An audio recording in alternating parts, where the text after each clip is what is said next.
எள் விழுந்தால் எள் இறங்காது என்கிற அளவுக்கு கண்ணு கெட்டிய தூரம் வரையில் கடலென திரண்டிருக்கிற என் உயிரின் உயிரான விடுதலை சிறுத்தைகள் ஒவ்வொருவரும் 1000 முறை அவருடைய பெயரை உச்சரித்திருக்கிறோம். 1000 பேர் 1000 முறை உச்சரித்தால் 10 லட்சம் பேர் 10 லட்சம் முறை. 10,000 பேர் உச்சரித்திருந்தால் 1 கோடி முறை.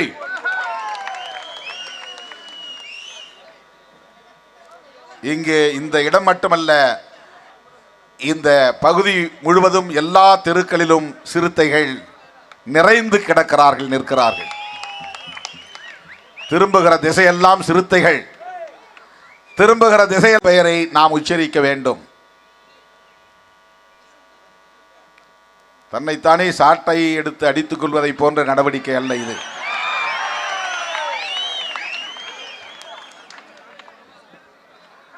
அமித்ஷா மாநிலங்களவையில் உரையாற்றுகிற போது அவரையும் அறியாமல் காங்கிரஸை விமர்சிப்பதாக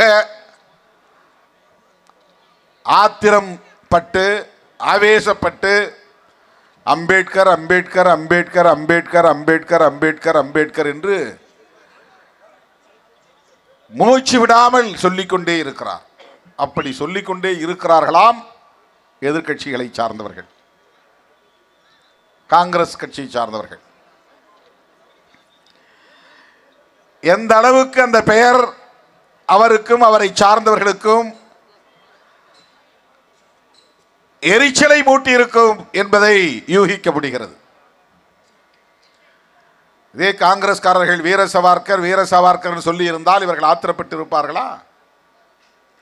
கோல்வாக்கர் கோல்வாக்கர் கோல்வாக்கர் என்று சொல்லி இருந்தால் ஏன் இப்படி கோல்வாக்கர் கோல்வாக்கர் கோல்வாக்கர் என்று சொல்லுகிறீர்கள் என்று கேட்டிருப்பார்களா? சர்தார் பட்டேல் பட்டேல் பட்டேல் பட்டேல் என்று சொல்லி இருந்தால் ஆத்திரப்பட்டு இருப்பார்களா?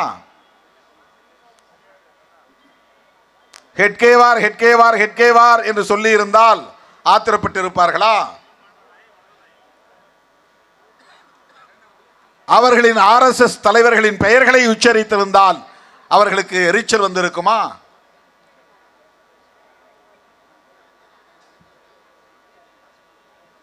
அம்பேத்கர் பெயரை எதிர்க்கட்சிகள் திரும்ப திரும்ப உச்சரிக்கிறார்கள் என்பதுதான்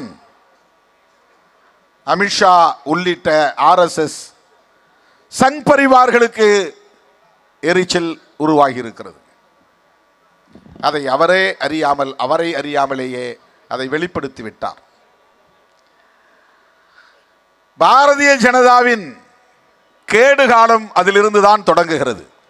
கேடுகாலம் தொடங்கிவிட்டது. அவருடைய கிராஃப் இனி டவுன்ஃபால் தான்.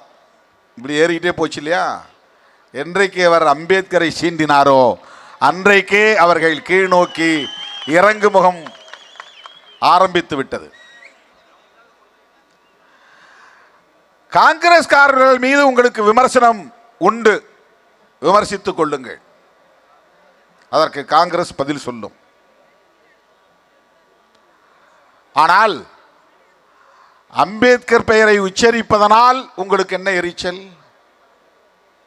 இதுதான் இன்றைக்கு நாடு எழுப்புகிற கேள்வி. அவர் எதை எப்படி ஒப்பிட்டார் என்பதுதான் இவ்வளவு பெரிய கொந்தளிப்புக்கு காரணம். அம்பேத்கர் பெயரை சொல்றதுக்கு நீ பகவான் பெயரை சொல்லி இருந்தால் 7 ஜென்மத்திற்கு உனக்கு புண்ணியம் கிடைத்திருக்கும், சொர்க்கத்திற்கு நீ போயிருக்கலாம். அப்படின்னா என்ன பொருள்? அம்பேத்கர் பெயரை சொல்றதுனால உனக்கு என்ன யூஸ், என்ன பயன்? கடவுள் பெயரை நீ உச்சரிச்சிருக்கலாம் அப்படின்னு அவங்களுக்கு அட்வைஸ் பண்றாரு. யாருக்கு? ராகுல் காந்திக்கு, சோனியா காந்திக்கு, இந்தியா பிளாக் கூட்டணி கட்சி தலைவர்களுக்கு அறிவுரை சொல்லுகிறார். அம்பேத்கர் பெயரை சொல்லியிருந்தா உங்களுக்கு என்ன, சொல்லுவதனால உங்களுக்கு என்ன பயன்? கடவுள் பெயரை சொல்லியிருந்தால் நீங்க மோட்சத்துக்கு போயிருக்கலாம், 7 ஜென்மத்துக்கு 7 பிறவிக்கு உங்களுக்கு புண்ணியம் கிடைச்சிருக்கும். எவ்வளவு ஆழமாக வெறுப்புணர்வு அம்பேத்கர் மீது அவர்களுக்கு இருந்திருந்தால் இப்படி ஒரு கருத்தை அமித்ஷா வெளிப்படுத்தி இருக்க முடியும். அதுதான் கேள்வி. கோயிலுக்கு போனால் கடவுளின் பெயரை உச்சரிப்பது பக்தர்களுக்குரிய வாடிக்கை. முருகன் கோயிலுக்கு போனால் முருகா முருகா முருகா முருகா என்று நாம் உச்சரிப்போம். சிவபெருமான் கோயிலுக்கு போனால் சிவசிவா சிவசிவா நமச்சிவாயா என்று உச்சரிக்கிறார்கள். திருப்பதி வெங்கடேச பெருமாள் கோயிலுக்கு போனால் வெங்கடேசா ஏழுமலையானே கண்ணை திறக்க மாட்டாயா என்று ஏழுமலையான் ஏழுமலையான் ஏழுமலையான் என்று கடவுள் பெயரை உச்சரிக்கிறார்கள். கோவிந்தா கோவிந்தா கோவிந்தா என்று உச்சரிக்கிறார்கள். பாராளுமன்றத்திலே கோவிந்தா கோவிந்தா என்று எப்படி உச்சரிக்க முடியும்? இதுதான் அம்பேத்கருக்கும் அமித்ஷாவுக்கும் இடையிலே உள்ள வேறுபாடு. அம்பேத்கரை பற்றியும் அமித்ஷாவுக்கு தெரியாது, அரசமைப்பு சட்டத்தை பற்றியும் அமித்ஷாவுக்கு தெரியாது. தெரிந்தால் தானே பேச, படித்தால் தானே பேச. அம்பேத்கரை அறிந்து கொள்வதற்கே கொஞ்சம் அறிவு தேவைப்படும். அம்பேத்கரை படிப்பதற்கே கொஞ்சம் ஞானம் தேவைப்படும்.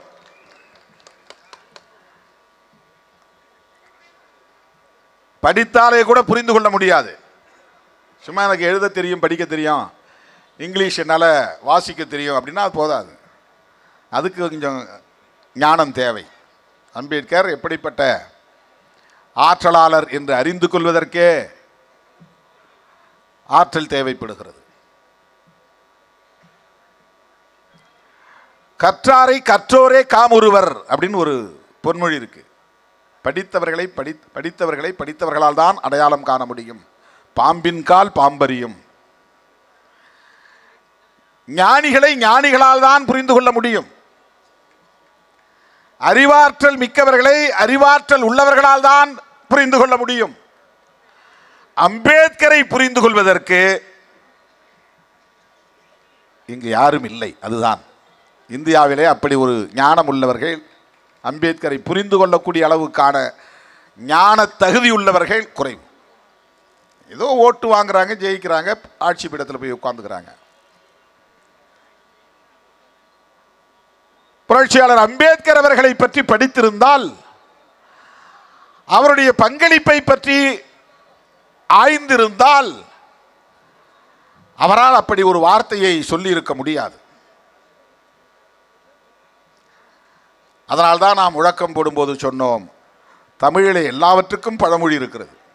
எதை சொல்ல வேண்டுமானாலும் அதற்கு ஒரு பழமொழி இருக்கிறது. கழுதைக்கு தெரியுமா கற்பூர வாசனை என்று பழமொழி உண்டு. அதனால்தான் சாணி எடுத்து அடிக்கிறான், அதனால்தான் செருப்பு மாலை போடுறான், அதனால்தான் கல்லெடுத்து வீசுறான்.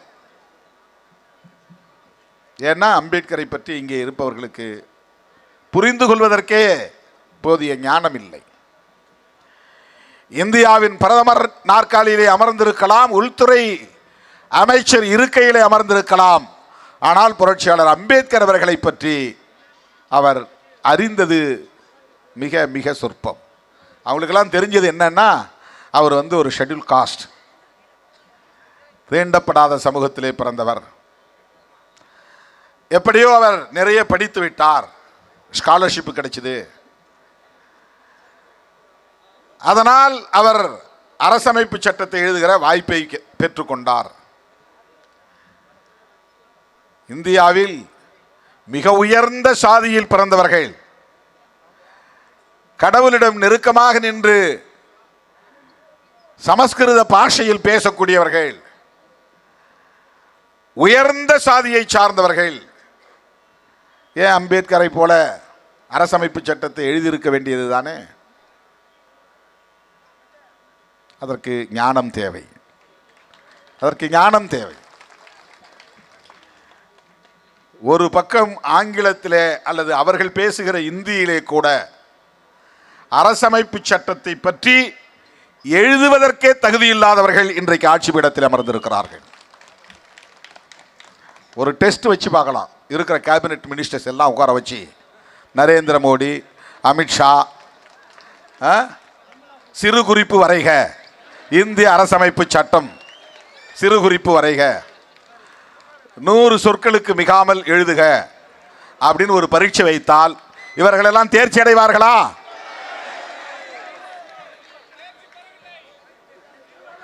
அரசமைப்பு சட்டம் குறித்து ஒரு 100 சொற்களுக்கு மிகாமல் எழுதக்கூடிய, சொந்த தாய்மொழியிலே எழுதக்கூடிய, வாக்கிய பிழை இல்லாமல் எழுதக்கூடிய தகுதி உள்ளவர்களா இவர்கள்? எழுதிய சட்டத்தை படிச்சுட்டு அல்லது இந்த வரலாற்றை படித்துவிட்டு அதை பற்றி எழுதுவதற்கு கூட ஆற்றல் இல்லாதவர்கள் தான் அம்பேத்கரை விமர்சித்துக் கொண்டிருக்கிறார்கள். 133 அதிகாரங்களில் 1330 குறளை ஐயன் திருவள்ளுவன் எழுதியிருக்கிறான் என்று சொன்னால், அந்த 1330 குறளுக்கும் ஒவ்வொரு நூற்றாண்டிலும் பல பேர் பிறந்து வந்து படித்து பொழிப்புரை எழுதி கொண்டே இருக்கிறார்கள். இன்னும் அடுத்தடுத்த நூற்றாண்டுகளிலும் எழுதி கொண்டே இருப்பார்கள். அப்படி ஒரு 1330 குறளை 7 சொற்களில் எழுதுவதற்கு எவ்வளவு ஞானம் இருந்திருந்தால் அப்படி எழுதியிருக்க முடியும்? அதை விவரிக்கவே முடியாது, மதிப்பீடே செய்ய முடியாது. திருவள்ளுவருக்கு இருந்த ஞானத்தை மதிப்பீடு செய்ய முடியாது. உலகமே பாராட்டக்கூடிய அளவுக்கான ஒரு அரசமைப்பு சட்டத்தை புரட்சியாளர் அம்பேத்கர் அவர்கள் எழுதி முடித்திருக்கிறார் என்று சொன்னால், அந்த அரசமைப்பு சட்டத்தை எழுதுவதற்கு எவ்வளவு ஞானம் இருந்திருக்க வேண்டும், அறிவு, ஆற்றல் இருந்திருக்க வேண்டும் என்பதை நம்மால் கற்பனை கூட செய்து பார்க்க முடியாது. உச்ச நீதிமன்றத்தில் அந்த சட்டத்தை படிச்சுட்டு ஆர்கியூ பண்றவனை பார்த்து எல்லாம் வாயை புழக்கிறான். பயங்கரமான லாயருங்க, பயங்கரமா பேசுறாரு. கான்ஸ்டிடியூஷன் எடுத்துக்கிட்டா அவர் பேசும்போது அப்படியே நீதிமன்றமே நிசப்தமாகிவிடும். அதுல இருக்கிறத படிச்சுட்டு பேசுறதுக்கே இப்படி வாயை புழக்கிறான். இப்ப அம்பேத்கர் எழுதியவர் எப்படிப்பட்ட ஆற்றல் பெற்றவராக இருந்திருப்பார்? அந்த சட்டத்தை எழுதிய புரட்சியாளர் அம்பேத்கர் எத்தகைய ஞான கடலாக இருந்திருப்பார் என்பதை எண்ணி பார்க்க வேண்டும். அது வெறும் லா இல்லை, அதுதான் ரொம்ப முக்கியம். வெறும் சட்டம் இல்லை, லீகல் டெர்மினாலஜி. ஒவ்வொரு துறையிலும் ஒவ்வொரு டெர்மினாலஜி இருக்கு, சொல்லாடல்கள் இருக்கிறது, சொற்கள். இப்போ மெடிக்கல் டெர்மினாலஜி நமக்கு தெரியுமா? தெரியாது, டாக்டர்ஸ்க்கு தான் தெரியும். அவங்களுக்குள்ள பேசுவாங்க. நமக்கு இதய நோயின்னு சொல்ல தெரியும், ஆனால் அது என்ன மாதிரி இருக்குங்கிறது அவங்களுக்கு தான் தெரியும். அந்த மெடிக்கல் டெர்மினாலஜி டாக்டர்ஸ்களுக்குள்ள தான் பேசி புரிஞ்சிக்க முடியும். அந்த மாதிரி தான் லா. லாவில் நமக்கு ஒரு சில வார்த்தைகள் தெரியும், சட்டத்தின் பெயர் தெரியும், அவ்வளோதான். கான்ஸ்டிடியூஷன் சொல்ல தெரியும், ஆனால் அதில் பயன்படுத்தப்பட்டிருக்கிற சொற்கள் ஒவ்வொன்றும் ஒரு வரலாற்று பின்னணி கொண்டது. அதை எங்கிருந்தும் பார்த்து காப்பி அடித்து எழுதிவிட முடியாது.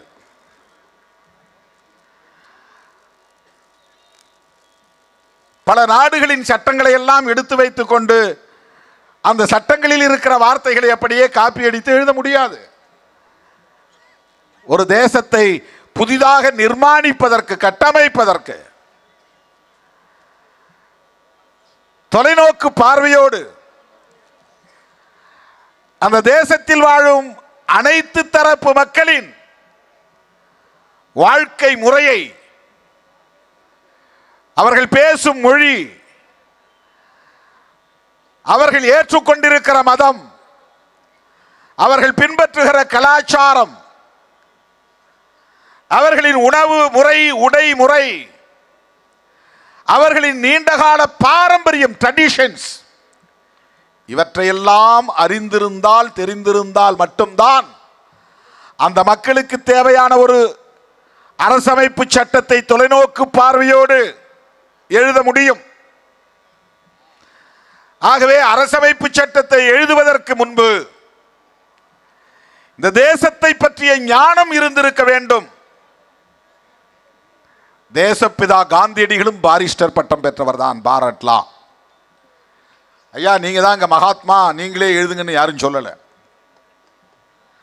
பண்டிட் ஜவஹர்லால் நேரு அவர்களின் தந்தை மோத்திலால் நேரு அவர்களும் பாரத் லா முடித்தவர் தான். இப்ப நாம இங்க படிக்கிறது பிஎல் போட்டுக்கிறோம் இல்லையா, இப்ப எல்எல்பின்னு அதை மாத்திருக்காங்க. லண்டன்ல போய் படிச்சுட்டு வந்தா அதுக்கு பேர் பாரத் லான்னு பேர், பார் அட் லா, பாரிஸ்டர் பட்டம் பேர். இவங்கெல்லாம் லண்டன்ல போய் படிச்சுட்டு வந்தவங்க தான். டாக்டர் ராஜேந்திர பிரசாத் டாக்டர், அவரும் லா படித்தவர் தான், அரசியல் நிர்ணய சபையில். அந்த குழுவோட டிராஃப்டிங் கமிட்டியில் இருந்தவங்கள எல்லாரும் லா படித்தவங்க தான். அதுலேயும் எல்லாரும் உயர்ந்த சாதி, 7 பேர், அதில் ஒருத்தர் முஸ்லீம், ஒருத்தர் தலித், மிச்சம் 5 பேரும் பிராமணர்கள் தான். இந்த 7 பேர் கொண்ட டிராஃப்டிங் கமிட்டி இருக்குல்ல, வரைவு குழு, அந்த 7 பேரில் 5 பேர் பிராமணர்கள் தான். நீங்கள் தான் சாதியில் வசந்தவங்க, நீங்களே எழுதுங்கன்னு யாரும் சொல்லலை. ஏனென்றால் அது ஒரு போராட்டத்துக்கு எழுதுகிற துண்டறிக்கை கிடையாது, ஒரு பிட் நோட்டீஸ் அடித்து எதை வேணாலும் எழுதி போடுறதுக்கு. தேர்தல் பிரச்சார வாக்குறுதிகள் இல்லை, எலெக்ஷன் மேனிஃபெஸ்டோ இல்லை. ஒரு சங்கத்துக்கு எழுதுகிற பைலா, எவன் வேணாலும் சங்கம் தொடங்கலாம், எவன் வேணாலும் கட்சி ஆரம்பிக்கலாம். யாராவது ஒரு அட்வொகேட்டை கொடுத்தா அவன் பைலாஸ் எழுதி கொடுத்துருவான், துணை விதிகள். அதுக்கு எவனும் படிச்சிருக்கணும்னு அவசியம் இல்லை. அதை கொண்டு போய் எலெக்ஷன் கமிஷனில் கொடுத்தா பதிவு பண்ணி கொடுத்துருவான். கட்சி நிறுவனர் ஆயிடுவார் அவர், ஒரு கட்சி நிறுவனர். அந்த மாதிரி ஒரு சங்கத்துக்கு தலைவர் ஆயிடுவான். அந்த மாதிரி அல்ல கான்ஸ்டிடியூஷன் எழுதுறது. கான்ஸ்டிடியூஷன் என்றால் கட்டமைத்தல் என்று பொருள். கான்ஸ்டிடியூஷன் ஆஃப் இந்தியா என்றால் இந்தியாவை கட்டமைத்தல் என்று பொருள். அப்படின்னா ஏற்கனவே இந்தியா இருந்ததா என்றால் ஒரு நிலப்பரப்பு, ஒரு எல்லை இருந்ததை தவிர இந்தியா என்கிற ஒரு நேஷன்ஹுட், ஒரு தேசியம் இல்லை. ஒரே தேசம் என்கிற உணர்வு இந்த தேசத்தின் முழுக்க வாழக்கூடிய மக்களிடத்தில் கிடையாது. அந்தந்த பகுதியில் அவன் இதுதான் என் தேசம். சில பேருக்கு ஊரே ஒரு உலகமாக இருக்கும், அந்த ஊரை தாண்டி எவனும் போக மாட்டான். ஊர்லேயே பிறந்து ஊர்லேயே வாழ்ந்து ஊர்லேயே மடிஞ்சு போயிடுவான். மெட்ராஸ் பார்க்காம எத்தனை பேர் செத்து போனவளாக இருக்கிறான். பக்கத்து ஒரு டவுனுக்கு போகாத ஆள்லாம் நிறைய பேர் உண்டு. பிறந்த ஊர் புகுந்த ஊர் அதுதான் தெரியும், வாக்கப்பட்ட ஊர் பிறந்த ஊர் 2 தான் தெரியும். அப்படிலாம் மனிதர்கள் வாழ்ந்து மறைஞ்சிடுறாங்க. இப்போ இந்தியா என்கிற நிலப்பரப்பு வெள்ளைக்காரன் ஆண்ட காலத்திலே எப்படி இருந்தது, இன்னைக்கு இருக்கிற மாதிரி கிடையாது. ஆப்கானிஸ்தான் வரையிலும் அவனுடைய ஆட்சி எல்லைப்பரப்பு இருந்துச்சு.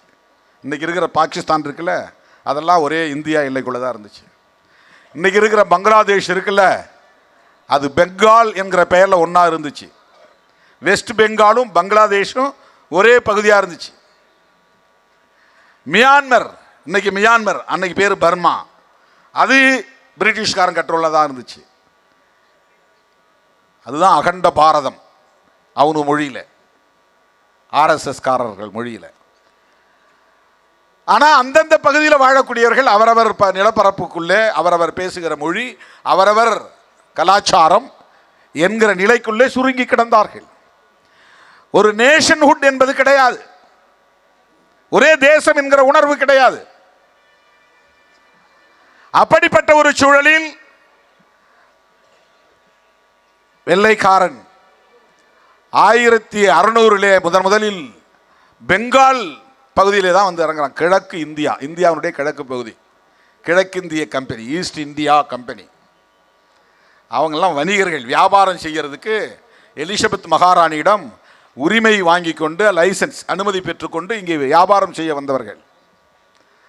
அப்படி வியாபாரம் செய்ய வந்தவர்கள் இங்கிருந்த மக்களின் ஒற்றுமையின்மையால் ஆதிக்கம் செய்ய தொடங்கிவிட்டார்கள். வெறும் லாபத்தை பார்க்கிற பிஸ்னஸாக மட்டும் பண்ணாமல் அங்கங்கே சிற்றரசுகளாக இருந்துச்சு. ஒரே மன்னன் கிடையாது இந்தியா முழுக்க, பல சுதேச பிரதேசங்கள் இருந்தன, சமஸ்தானங்கள், அதுக்கு பேர் சமஸ்தானங்கள். அந்தந்த பகுதியில் ஒருத்தன் தாதாவா இருப்பான், அவன் தன்னை வந்து மன்னர்னு சொல்லிக்குவான். இப்போ ஒரு மாவட்ட செயலாளர் எடுத்துக்கங்க, அவர் வந்து ஒரு மன்னர் மாதிரி, ஒரு குறுநில மன்னர் மாதிரி.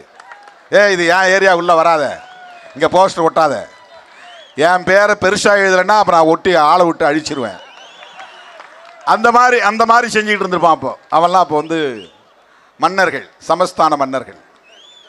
புரியறதுக்காக சொல்றேன். நீங்க உங்களுக்கு தெரிஞ்ச ஆளை நினைச்சிட்டு சிரிக்கிறீங்க. உடனே உங்களுக்கு எவனை பிடிக்கல அவங்க ஞாபகத்து வந்திருப்பாங்க அந்த மாவட்ட செயலாளர்கள். அப்படி இந்தியா முழுக்க எண்ணற்ற பல சமஸ்தானங்கள் இருந்தன. இவன் படையும் உருவாக்கி வச்சிருந்தான். அந்த பகுதியில் இப்போ பிளாசி போர் 1757 நடந்துச்சு. அதில் முதல்ல ஒரு வெற்றியை பிடிக்கிறான். அதுக்கு பிறகு பக்சார் போர் அப்படின்னு ஒரு இடத்துல சண்டை, அதுலேயும் அவன் வெற்றி பெறான். இப்படி வரி வசூல் பண்ணுறது, நிர்வாகம் பண்ணுறது, இந்த உரிமைகளை பிரிட்டிஷ் அரசாங்கத்திடம் கேட்டு வாங்கிடுறான். இந்த மாதிரி தான் அவர்கள் இந்தியாவை மெல்ல மெல்ல பிடிக்கிறார்கள். இவர்கள் முறையாக பட்ஜெட், வரவு செலவு கணக்குகளை காட்டுறதில்லை. நெருக்கடி, நிதி நெருக்கடி. பிரிட்டிஷ் பாராளுமன்றத்தில் போய் இது பற்றி அவர்கள் முறையிடுகிறார்கள். அப்போ அவங்க ஒரு சட்டம் போடுறான் 1773, 18ஆம் நூற்றாண்டில். அதான் ஒழுங்குமுறை சட்டம். முதல்ல இந்தியாவுக்கு ஒரு நிர்வாக சட்டம் வருவது அதுதான். பிரிட்டிஷ்காரன் தலையீடு. சுதேச மன்னர்கள் பலவீனமாக இருந்தார்கள், ஒற்றுமை இல்லாமல் இருந்தார்கள், ஒருவரை ஒருவர் காட்டிக் கொடுத்தார்கள். அதனால் வெள்ளைக்காரர்கள் இலகுவாக இவர்களை வீழ்த்தி அவர்கள் ஆளுகை அதிகாரத்தை, ஆட்சி அதிகாரத்தை கையில் எடுத்துக் கொண்டார்கள். அதன் பிறகு 1858 ஒரு சட்டம் கொண்டு வரான். அந்த சட்டம் தான் இந்தியாவை, அவனுடைய கட்டுப்பாட்டில் இருக்கிற பகுதிகளை ஆட்சி செய்வதற்கான ஒரு சட்டம். Indian council act. சட்டசபை உருவாக்குறோம், மத்திய சட்டசபை உருவாக்குறோம். இந்த பிரிட்டிஷ் இந்தியா பகுதி, இந்தியாவுக்குள்ள பிரிட்டிஷ் இந்தியாங்கிறது வேற, சமஷ்டி இந்தியாங்கிறது வேற. குறுநில மன்னர்கள் வெள்ளைக்காரனுக்கு கட்டுப்பட்டு இருப்பான், ஆனால் சுதந்திரமாக அவன் வரி வசூல் அவன் பண்ணிக்குவான். பிரிட்டிஷ் இந்தியாங்கிறது நேரடியாக அவன் கட்டுப்பாட்டில் இருக்கிற பகுதி. இந்தியா முழுக்க நேரடியாக அவனுடைய கட்டுப்பாட்டில் இல்லை. நான் பல முறை சொல்லியிருக்கிற கூட்டங்களில். Bombay presidency, Kolkata presidency, Bengal presidency, அதாவது கொல்கத்தா பிரசிடென்சி, மதராஸ் பிரசிடென்சி, இதெல்லாம் அவனுடைய கட்டுப்பாட்டில் இருந்த பகுதி. மதராஸ் பிரசிடென்சினா இன்னைக்கு இருக்கிற தமிழ்நாடு மட்டும் இல்லை, ஆந்திராவில் பெரும்பகுதி, கேரளாவில் திருவாங்கூர் மகாராஜாவது வந்து சமஷ்டி இந்தியா. இவன் மலபார் வரையிலும் இடுக்கி மாவட்டம் உட்பட மூணாறு, இருக்கு, பாலக்காடு, அந்த பகுதியெல்லாம் சேர்த்து மலபார் பகுதி, அதெல்லாம் மதராஸ் பிரசிடென்சிக்குள்ள இருந்துச்சு. கேஜிஎஃப், கோலார் தங்கவயல், பெங்களூர் வரையிலும் மதராஸ் பிரசிடென்சியில் இருந்துச்சு. சித்தூர், விசாகப்பட்டினம் வரையிலும் மதராஸ் பிரசிடென்சி. எல்லாம் ஒரே மாகாணமாக இருந்தது. தமிழ்நாட்டுக்குள்ள தெலுங்கு உள்ள வந்துடல, தமிழ்நாட்டுக்குள்ள மலையாளி உள்ள வரல. மலையாளிகளும் தெலுங்கர்களும் கன்னடர்களும் தமிழர்களும் இருக்கிற ஒரு பகுதி பிரிட்டிஷ் இந்தியாவாக இருந்தது. இதுவே சென்னப்ப நாயக்கர் பெயரில் இருந்த சென்னப்பட்டணம்னு சொல்றாங்க. அதனால இந்த சென்னையை பிரிக்கும் போது எங்களுக்கு வேணும்னு அவங்க பெரிய போராட்டமே நடத்தினாங்க. ராஜாஜி போன்றவர்கள் எல்லாம் குறுக்கீடு செய்து சென்னையை உங்களுக்கு ஒப்படைக்கவே முடியாது, வேண்டுமானால் திருப்பதியை எடுத்துக்கொள்ளுங்கள் என்று திருப்பதியை கொடுத்தார்கள். திருப்பதியும் திருத்தணியும் கொடுத்துட்டு சென்னையை வாங்கினாங்க. அதுக்கப்புறம் மாப்போசி போன்ற தலைவர்கள்லாம் சேர்ந்து போராடி திருத்தணியை மீட்டாங்க. திருத்தணி அப்புறம் வாங்கிட்டாங்க, திருப்பதியை மட்டும் விட்டாங்க. திருப்பதி நம்மோட இருந்திருந்தால் வெங்கடேச பெருமாள் நம்மாலாக இருந்திருப்பார், கோடிக்கணக்கான வருமானம் நமக்கு வந்துருக்கும். ஆனால் திருப்பதியை கொடுக்கறதா இருந்தால் சென்னையை அவங்களுக்கு வேணும்ட்டாங்க. இப்போ சென்னை நமக்கு இருந்திருக்காது, ஆந்திராவில் இருந்திருக்கும். இதெல்லாம் அந்த காலத்தில் இருக்கிற நீங்கள் அப்படி மேப் வந்து அப்படி பார்க்கணும், நீங்கள் விஷுவல் பண்ணி பார்க்கணும். இன்னைக்கு இருக்கிற மாதிரி தமிழ்நாடு கிடையாது, இன்னைக்கு இருக்கிற மாதிரி இந்தியா அப்போ கிடையாது. அந்த மாதிரி வெள்ளைக்காரர்கள் ஏறத்தாழ 350 ஆண்டுகள் கிழக்கிந்திய கம்பெனி ஆட்சியில் இருந்து பிறகு நேரடியாக பிரிட்டிஷ் பாராளுமன்ற ஆட்சிக்குள்ளே போயிருச்சு.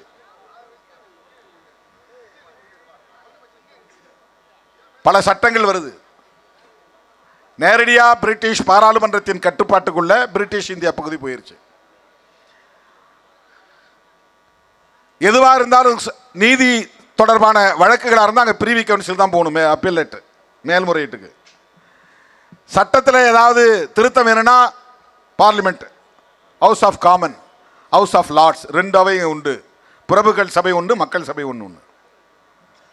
ஹவுஸ் ஆஃப் காமன்ஸ் பொதுமக்களுடைய அவை, அதில் போய் தான் விவாதிக்கப்படும் இந்தியாவை பற்றி. இப்போ அவன் வந்து வைஸ்ராய் அப்படின்னு இந்தியாவுக்கு ஒரு கவர்னர் ஜெனரலை நியமித்தான். அதுக்கு பேர் அவனுடைய மொழியில் இங்கிலீஷில் வைஸ்ராய். கவர்னர் ஜெனரல் தலைமை ஆளுநர். அந்தந்த பகுதியில் மதராஸ் பிரசிடென்சிக்கு ஒரு ஆளுநர், பெங்கால் பிரசிடென்சி, கொல்கத்தா பிரசிடென்சிக்கு ஒரு ஆளுநர், பாம்பே பிரசிடென்சிக்கு ஒரு ஆளுநர், அப்புறம் சென்ட்ரல் ப்ராவின்சஸ்ல இருந்துச்சு, அப்புறம் யுனைடெட் ப்ராவின்சஸ் அப்படின்னு இருந்துச்சு. ப்ராவின்ஸ்னா ஸ்டேட்னு அர்த்தம். ப்ராவின்ஸ் அப்படின்னா ஆங்கிலத்தில் இன்னைக்கு தமிழ்நாடு ஸ்டேட் அப்படின்னு சொல்கிறோம் இல்லையா, அதுதான் அவங்க காலத்தில் ப்ராவின்ஸ்னு அழைக்கப்பட்டது. ஆட்சி நிர்வாக எல்லைக்கு பெயர் பிரசிடென்சி. அவனுடைய நிலப்பரப்பு ஆளுகை எல்லைக்கு உட்பட்ட நிலப்பரப்பு. அவங்க கேபினெட்ல இருந்து ஒரு ஆளை செக்ரட்டரியா போட்டான், நேரடியாக இங்கே ஒரு ஆளை போட்டான் வைஸ்ராயின்னு போட்டான். அவனுக்கு கீழே அங்கங்கே பிரசிடென்சி பகுதியில் ஆளுநர் கவர்னர்ஸ் போட்டாங்க நேரடியாக. இதுக்கெல்லாம் சட்டங்கள் வந்துச்சு. அதன் பிறகு நம்முடைய தேசத்தின் பிரச்சனைகள், பல்வேறு பிரச்சனைகள், அந்த பிரச்சனைகள் எல்லாம் அரசாங்கத்தினுடைய அரசர் 5ஆம் ஜார்ஜ் மன்னருடைய கவனத்திற்கு, மகாராணியின் கவனத்திற்கு எடுத்து செல்லப்பட்டு பிறகு இந்தியாவுக்குள்ளே ஒரு பார்லிமெண்டரி டெமோக்ரசி முறையை, நாடாளுமன்ற ஜனநாயக முறையை கொண்டு வர வேண்டும் என்று விக்டோரியா மகாராணி 1858 ஒரு டிக்ளரேஷன் பிரகடனம் செய்கிறாங்க. ஒரு டிக்ளரேஷன் அதை முதல்ல வெளியிட்டவர் அந்த வைஸ்ராய் பெயர் வந்து கானிங் பிரபு, அவர் தான் வெளியிடுறார். அப்போ என்ன அவங்க சொல்கிறாங்கன்னா, உங்கள் நாட்டினுடைய சமய பிரச்சனைகளிலும் வழிபாட்டு விவகாரங்களிலும் பிரிட்டிஷ் அரசாங்கம் தலையிடாது. வரி வசூல் பண்ணுவோம், சட்டம் இயற்றுவோம், நீதி வழங்குவோம், விசாரணை நடத்தி எல்லாம் செய்வோம். உங்கள் சமய பிரச்சனைகளில் தலையிட மாட்டோம், வழிபாட்டு பிரச்சனைகளில் தலையிட மாட்டோம், எந்த மதத்தையும் திணிக்க மாட்டோம்.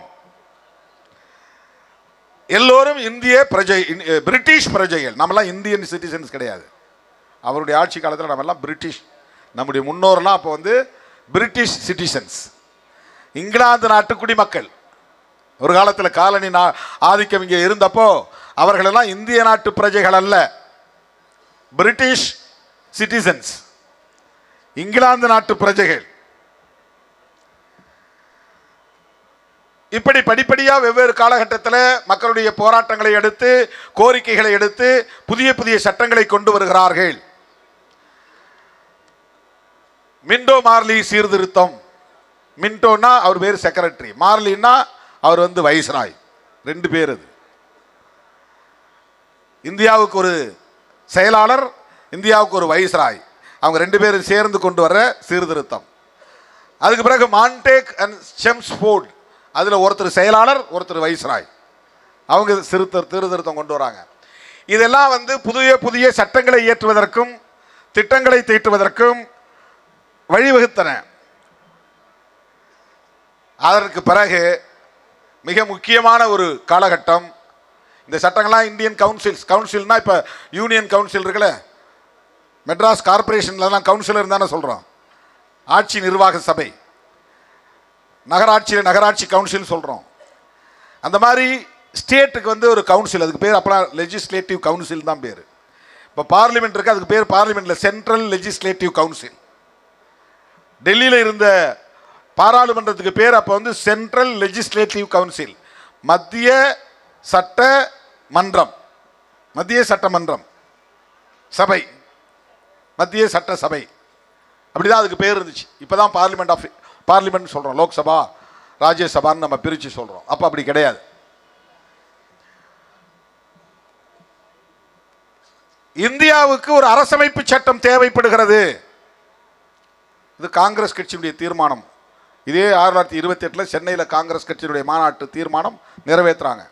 அவன் வெள்ளைக்காரன் கேட்குறான், உங்களுக்கு அரசியலமைப்பு சட்டம் எழுதுறதுக்கு உங்களிலே ஆள் இருக்காங்களா, எழுத முடியுமா, உங்களால் உருவாக்க முடியுமா? இப்போ ஒரு 20 கட்சி ஒன்றா சேர்ந்து 20-25 கட்சி ஒன்றா சேர்ந்து ஒரு குழுவை உருவாக்கி அந்த குழுவுக்கு ஒரு தலைவரை நியமிக்கிறாங்க. அந்த தலைவர் யாருன்னா மோத்திலால் நேரு. மோத்திலால் நேரு யாரு? ஜவஹர்லால் நேருடைய அப்பா, அவர் பாரிஸ்டர். அவங்கெல்லாம் சேர்ந்து ஒரு கான்ஸ்டிடியூஷனை ஃப்ரேம் பண்ணி பிரிட்டிஷ்காரன்ட்ட கொடுக்குறாங்க. அது வேஸ்ட்னு தூக்கி போட்டுறாங்க. என்ன பண்ணாங்க? அதை வச்சு நாட்டை நிர்மாணிக்க முடியாது. காங்கிரஸ் கட்சி தொடர்ந்து அரசியலமைப்பு சட்டம் எழுத வேண்டும் என்ற கோரிக்கையை தீர்மானமாக நிறைவேற்றுகிறார்கள். அப்போது காங்கிரசுக்கு இணையாக வளர்ந்த இயக்கம் இந்திய யூனியன் முஸ்லீம் லீக். அந்த காலகட்டத்தில் பேசப்படக்கூடிய அரசியல் கட்சிகளுள் அதுவும் ஒன்று, முஸ்லீம்களை பிரதிநிதித்துவப்படுத்துகிற கட்சி.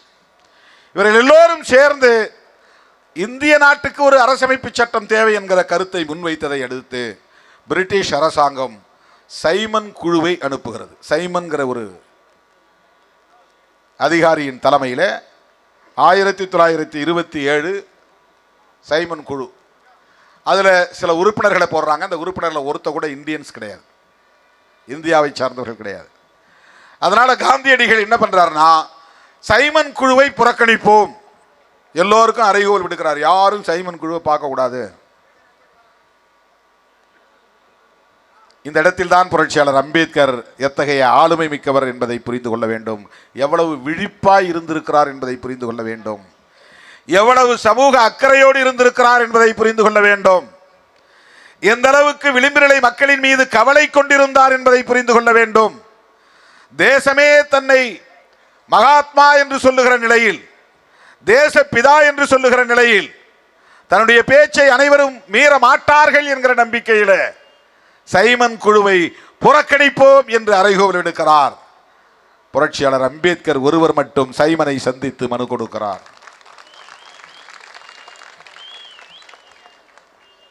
அடங்க மறு அத்து மீறு திமிரி எழு திருப்பி அடி என்கிற முழக்கம் அந்த இடத்திலும் பொருந்துகிறது. நீ தேசத்திற்கு தந்தையாக இருக்கலாம், சாதி இந்துக்களுக்கு மகாத்மாவாக இருக்கலாம், ஆனால் ஒடுக்கப்பட்ட மக்களுக்கு இதோ நான் எழுந்து விட்டேன் என்று எழுந்தவர்தான் புரட்சியாளர் அம்பேத்கர் அவர்கள். அந்த அறைகூவலை அவர் பொருட்படுத்தவில்லை, அதற்கு அடங்கி போகவில்லை. தேசப்பிதாவை மீறுகிறோமே என்றெல்லாம் அவர் அச்சப்படவில்லை. சைமன் குழுவை சந்தித்து இங்குள்ள சமூக அவலங்களை எடுத்துரைத்து, தலித்துகள், பழங்குடிகள், இதர சிறுபான்மையினர் அதிகார வலிவில்லாமல் இருக்கிறார்கள், கல்வி வேலைவாய்ப்பு மறுக்கப்பட்டு அடிமை சகதியில் உழலுகிறார்கள் என்பதை பக்கம் பக்கமாக எழுதி கோரிக்கை மனுவாக கொடுத்தவர் புரட்சியாளர் அம்பேத்கர் அவர்கள். அந்த சைமன் குழு ஒரு முறைக்கு 2 முறை வந்தது, பல்லாயிரக்கணக்கான கிலோமீட்டர் பயணம் செய்தது. கடுமையான எதிர்ப்பு காங்கிரஸ் தரப்பிலிருந்து, புறக்கணிக்க வேண்டும் என்கிற கூக்குரல், போராட்டங்கள், ஆர்ப்பாட்டங்கள். ஆனாலும் சைமன் குழு திட்டமிட்டபடி தனது பயணத்தை வெற்றிகரமாக முடித்து பிரிட்டிஷ் அரசாங்கத்திடம் அறிக்கை சமர்ப்பித்தது. அந்த அறிக்கை தான்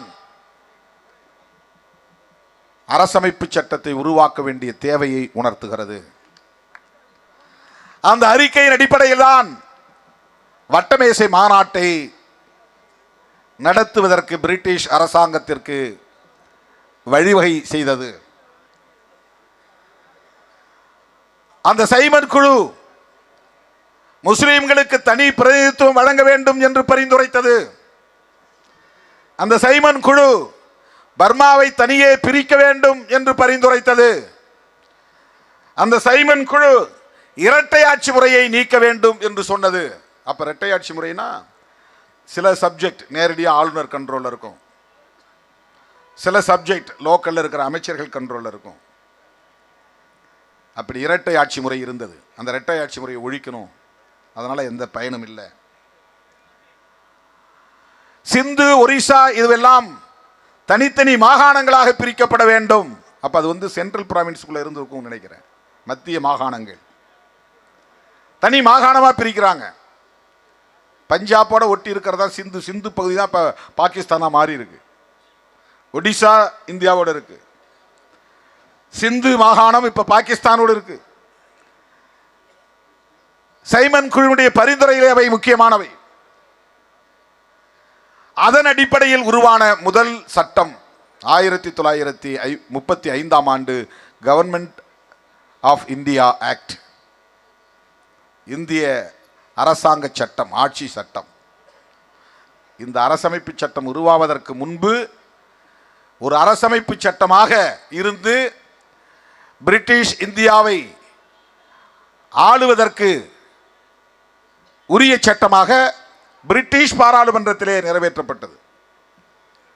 1935 1935 1947 தானே இந்தியா சுதந்திரம் அடைகிறது. கிட்டத்தட்ட 12 ஆண்டுகளுக்கு பிறகுதான் சுதந்திரம். அதற்கு முன்பே ஒரு அரசமைப்பு சட்டம் உருவாயிருச்சு. அதற்கு பிறகு அரசமைப்பு சட்டத்தை உருவாக்கியே தீர வேண்டும் என்பதை வட்டமேசை மாநாடு உறுதிப்படுத்துகிறது. இந்த சைமன் குழுவினுடைய பரிந்துரையின் அடிப்படையில் தான் சிறுபான்மையினரின் நலன்கள் குறித்தும் விவாதிக்க வேண்டும் என்கிற அடிப்படையில் எப்படி இந்த சட்டங்கள் எல்லாம் 1909 போட்ட சட்டம், 1919 போட்ட சட்டம், இதெல்லாம் எப்படி நடைமுறையில் இருக்கிறது, இந்த சட்டங்களால் மக்கள் பயன்பெறுகிறார்களா, ஆட்சி நிர்வாகம் முறையாக நடக்கிறதா, ஜனநாயகம் பாதுகாக்கப்படுகிறதா என்பதையெல்லாம் கண்டறியும் நோக்கில் அனுப்பப்பட்ட குழு தான் சைமன் குழு. அந்த குழு பரிந்துரைத்த அடிப்படையில் தான் 1930, 31, 32 இந்த நாடு விடுதலை பெறுவதற்கு 15, 16, 17 ஆண்டுகளுக்கு முன்பே வட்டமேசை மாநாடு நடக்கிறது. அப்போ சுதேச மன்னர்களின் பிரதிநிதிகள் 90, 93 பேர் போறாங்க. பிரிட்டிஷ் இந்தியாவுடைய பிரதிநிதிகள் இந்துக்கள் தரப்பிலிருந்து,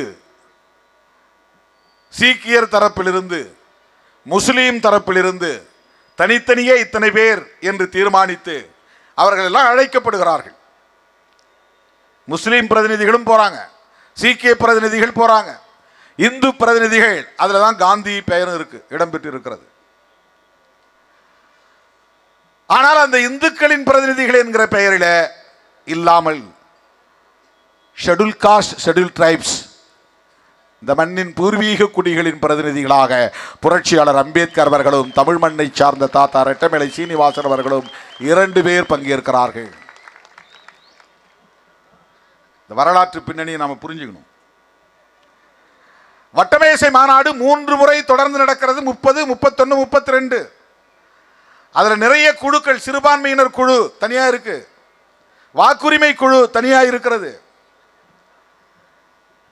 இப்படி 20, 22 குழுக்கள் இருக்கின்றன, ஏராளமான குழுக்கள். அதில் ஒவ்வொன்றிலையும் போய் உட்கார்ந்து பேசணும், தனித்தனியாக கூட்டம் நடக்கும்.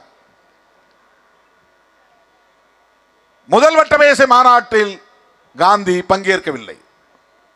3வது வட்டமேசை மாநாட்டிலும் காந்தி பங்கேற்கவில்லை. 2வது வட்டமேசை மாநாட்டு தான் போறார். 2வது வட்டமேசை மாநாட்டு கூட ஏன் போகிறார் என்றால், ரொம்ப கவனமா கேளுங்க, நிமிர்ந்து உட்கார்ந்து கேளுங்கள், முதுகெலும்பை நிமிர்த்தி உட்காருங்கள். நீண்ட நேரமா உட்கார்ந்திருக்கேன், 4 மணியிலிருந்து. புரட்சியாளர் அம்பேத்கர் அவர்கள் முதலாம் வட்டமேசை மாநாட்டில் வாக்குரிமை குறித்து பேசுகிறார், சிறுபான்மையினரின் நலன்கள் குறித்து பேசுகிறார். அதைவிட முக்கியமாக இந்தியாவில் தீண்டப்படாதவர்கள் என்று ஒரு சமூக பிரிவினர் இருக்கிறார்கள், பழங்குடியினர் என்ற சமூக பிரிவினர் இருக்கிறார்கள். இவர்கள் சொல்லனா துயரத்தில் இருக்கிறார்கள். இவர்களை சிறுபான்மையினராக ஏற்க வேண்டும். முஸ்லீமை சிறுபான்மையினர் சொல்றீங்களா, மைனாரிட்டிஸ். சீக்கியர்கள் சிறுபான்மையினர், மைனாரிட்டிஸ். அதை போல அப்பெல்லாம் ஷெட்யூல் காஸ்ட், ஷெட்யூல் ட்ரைப்ஸ்னு பேர் கிடையாது, அன்டச்சபிள்ஸ், அவ்வளவுதான். இந்த பிரிவினரை ஒட்டுமொத்தமாக இந்தியா முழுவதும் ஆளக்கூடிய இந்த பிரிவினரை அடையாளம் கண்டு அவர்களை சிறுபான்மையினராக ஏற்க வேண்டும். அவர்களுக்கான பிரதிநிதிகளை, சட்டமன்ற பிரதிநிதிகளை, மாநில சட்டமன்றம், மைய சட்டமன்றம், state legislative assembly, central legislative council, இதற்கு பிரதிநிதிகளை தேர்ந்தெடுக்கிற போது பொது வேட்பாளர்களை எல்லோரும் சேர்ந்து தேர்ந்தெடுக்கட்டும். தலித்துகளுக்கான பிரதிநிதிகளை தலித்துகள் மட்டுமே வாக்களித்து தேர்ந்தெடுக்க வேண்டும். அந்த மாதிரி ஒரு முறை இருந்திருந்தா 1999 நான் போட்டியிட்ட போய் எம்பி ஆயிருப்பேன். ஏன்னா 90% பேர் நமக்கு ஓட்டு போட்டாங்க. தலித் மக்கள் 2.5 லட்சம் ஓட்டு போட்டாங்க, 2.25 லட்சம் ஓட்டு, வன்முறைகளை எல்லாம் தாண்டி மொத்தமே 3.5 லட்சம் ஓட்டு தான் எஸ்சி ஓட்டு. அங்கே அதில் பதிவானதில் 2.25 லட்சம் ஓட்டு.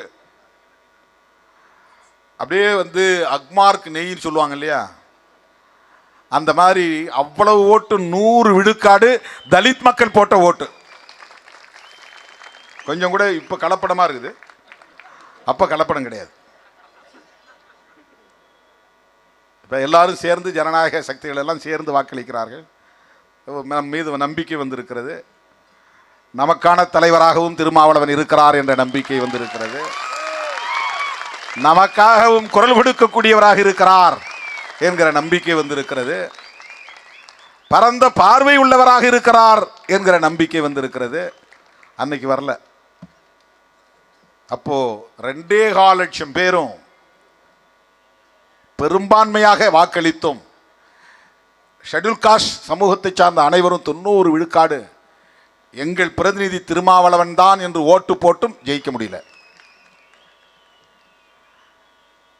குடிசைகளை கொளுத்தக்கூடியவர்கள் எல்லாரும் சேர்ந்து ஓட்டு போட்டவர் ஜெயித்து விட்டார். அவர் எஸ்சி பிரதிநிதியா உள்ள போறார்.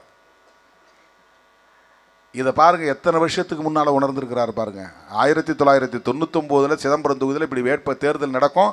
திருமாவளவனுக்கு இவங்க மட்டும்தான் ஓட்டு போடுவாங்க, எதிர்த்து நிற்கிறவனுக்கு அவங்க எல்லாம் ஓட்டு போடுவாங்க. தலித் மக்களுக்கு எதிரானவர்களின் சார்பில் ஒரு பிரதிநிதி தேர்ந்தெடுக்கப்படுவார் என்பதை 1930 அவர் தெரிஞ்சு வச்சிருக்கிறார். அப்பவே சொல்லியிருக்கிறார் பிரிட்டிஷ் கவர்மெண்ட்டை, ஷெட்யூல் காஸ்ட் பிரதிநிதிகளை ஷெட்யூல் காஸ்ட் மக்களே ஓட்டு போட்டு, அவர்கள் மட்டுமே ஓட்டு போட்டு தேர்ந்தெடுக்கக்கூடிய ஒரு தனி வாக்காளர் தொகுதி முறை வேணும். இன்னைக்கு இருக்கிறது தனி தொகுதி, இதுக்கு பேர் ஆங்கிலத்தில் ரிசர்வ்டு கான்ஸ்டிடியூன்சி. அப்போ அம்பேத்கர் கேட்டது செப்பரேட் எலக்டரேட். பொதுவாக ஒருத்தர் நிற்கட்டும், அவனுக்கு நாங்கள்லாம் ஓட்டு போடுறோம். எஸ்சிக்குன்னு ஒருத்தர் நிற்கட்டும், அவனுக்கு நாங்கள் மட்டும் ஓட்டு போடுறோம். இதுதான் அம்பேத்கர் வைத்த கோரிக்கை. இது எஸ்சிக்கு மட்டும் இல்லை, முஸ்லீம்களுக்கும் அப்படித்தான், சிறுபான்மையினருக்கு. முஸ்லீம்கள் சிறுபான்மையாக இருப்பாங்க, முஸ்லீம் அல்லாதவர்கள் பெரும்பான்மையாக இருப்பாங்க. இப்போ 2 பேருமே முஸ்லீம் வேட்பாளர் நிறுத்துவாங்க. முஸ்லீம் அல்லாதவர்கள் ஓட்டு போடுற ஆள் தான், அந்த முஸ்லீம் தான் ஜெயிப்பார். முஸ்லீம்கள் 100% திரண்டு ஓட்டு போட்டாலும் அவர் ஜெயிக்க மாட்டார். அப்போ அம்பேத்கர் எல்லா சிறுபான்மையினரின் நலன்களை கருத்தில் கொண்டு சிறுபான்மை சமூகத்தவர் அவர்களுக்கான பிரதிநிதிகளை அவர்கள் மட்டுமே வாக்களித்து தேர்ந்தெடுக்கக்கூடிய இரட்டை வாக்குரிமையுள்ள தனி வாக்காளர் தொகுதி முறை 1930ஆம் ஆண்டு நடைபெற்ற முதலாம் வட்டமேசை மாநாட்டில் புரட்சியாளர் அம்பேத்கர் இதை சொல்ல, இது ஆங்கிலேய நாளேடுகளில் முதல் பக்க செய்தியாகவோ தலைப்புச் செய்தியாகவோ வருகிறது. இந்தியாவில் இருக்கிறவன் யாரும் போட மாட்டான். நம்ம செய்தி போடுறாங்களா? எத்தனை லட்சம் பேர் திரட்டணும் வெல்லும் ஜனநாயக மாநாட்டில், எத்தனை லட்சம் பேர் திரட்டணும் மது ஒழிப்பு மாநாட்டில்.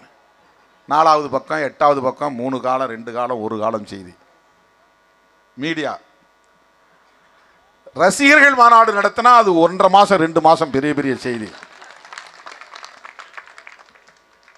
அது ரசிகர்கள் மாநாடு, அது அரசியல் மாநாடு கிடையாது.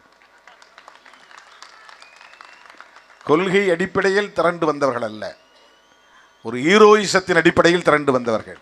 திரையில் பார்த்தோம், இப்போது நேரிலே பார்க்க போகிறோம் என்கிற ஒரு பேராவலோடு திரண்ட ஒரு மாஸ். அதை நம்ம குறை சொல்லலை. இந்த மீடியாவுடைய உளவியல் எப்படி இருக்கு பாருங்க. இங்க இருக்கிற மீடியாவுடைய உளவியல், சோசியல் மீடியாவில் நீங்க பரப்புனீங்க, ஸ்கிரீன்ஸ் போட்டு என்னது ஷார்ட்ஸ் ரீல்ஸ், அதை கொஞ்சம் போட்டு சில தம்பிங்க கொஞ்சம் செஞ்சாங்க. அதே இந்த முன்னணி பொறுப்பாளர்லாம் செய்ய மாட்டாங்க, பொறுப்பிலே இல்லாத தோழர்கள் செஞ்சாங்க. அதெல்லாம் அது சோசியல் மீடியாவில் பரவிச்சு. எத்தனை லட்சம் பேர் என்று யாரும் விவாதிக்கல. எங்க திரும்பினாலும் சிறுத்தைகள் தலைகளாகத்தான் தெரிந்தன. அப்படியே காட்டாற்று வெள்ளம் போல் வந்துகிட்டே இருந்தாங்க. ராத்திரி 1 மணி வரையிலும் கும்பல் வந்துகிட்டே இருந்துச்சு. நள்ளிரவுக்கு மேல் லட்சக்கணக்கான மக்கள் திரண்டிருந்தார்கள். இந்தியாவிலேயே அப்படி ஒரு மாநாட்டை நடத்திய இயக்கம் விடுதலை சிறுத்தைகள் கட்சி தான். அந்த மாநாட்டை பார்த்துட்டு அடுத்த முதல்வர் திருமாவளவன் யாரும் பேசல. இவர் இங்க தாவ போறாரு, அங்க தாவ போறாரு. துணை முதல்வர் கேட்கிறாரு, போயும் துணை முதல்வர். ஒரு பிரதமர்னு சொல்லியிருந்தா கூட ஒரு ஏதோ ஒரு மகிழ்ச்சி, பேராசன் இருந்தா கூட. நம்முடைய டெடிகேஷன் அப்படி, நம்முடைய அர்ப்பணிப்பு, நம்முடைய உழைப்பு. சும்மா நம்ம ஆசைப்படலை, பதவிக்கு ஆசைப்படக்கூடியவர்கள் பேச விவாதத்தில் கூட ஒரு ஒரு ஒரு ஸ்டேட்டஸ் வேணும்ல, ஒரு தகுதி வேணும்ல. அப்படி அப்படி வந்து குறைத்து மதிப்பிடுகிறார்கள். அம்பேத்கர் அம்பேத்கர் அம்பேத்கர் எவ்வளோ வயிற்றெரிச்சல் பாருங்க. அந்த வயிற்றெரிச்சல் தான் திருமாவளவன் திருமாவளவன் எங்கே திரும்ப எப்போ பார்த்தாலும் திருமாவளவன் பற்றியே பேசிகிட்டு இருக்கிறாங்க. எரிச்சலாக இருக்குது. என்ன எதையுமே திறந்து பார்க்க முடியல. டிவி திறந்தா விடுதலை சிறுத்தைகள் திருமாவளவன், சோசியல் மீடியா திறந்தா யூடியூப் சேனல் முழுக்க திருமாவளவன். இங்கே போகிறாரா அங்கே போகிறாரா, கூட்டணியை உடைக்க போகிறாரா, எடப்பாடியோட போக போகிறாரா, விஜயோட போக போகிறாரா, அவங்களே பேசிட்டு கிடக்குறாங்க. அது சிலருக்கு வந்து எரிச்சல் தாங்க முடியல. அப்போ தான் ஒரு முட்டுப்புள்ளி வச்சேன். சரி முடிப்பா, இனிமேல் யாரும் அதை பற்றி பேசாதீங்க அப்படின்னு ஒரு நாள் ஒரு முற்றுப்புள்ளி வச்சோம். இப்போ மூடிக்கிட்டாங்க, எல்லாம் வாய் மூடிக்கிட்டாங்க. அப்படி ஒரு மாநாட்டை நாம் நடத்தினோம், விடுதலை சிறுத்தைகள் கட்சி. தோழர்களே, புரட்சியாளர் அம்பேத்கர் அவர்கள் வட்டமேசை மாநாட்டில் தலித்துகளுக்காக, சிறுபான்மை சமூகத்தினருக்காக இரட்டை வாக்குரிமையுள்ள தனி வாக்காளர் தொகுதி முறை கேட்டார்.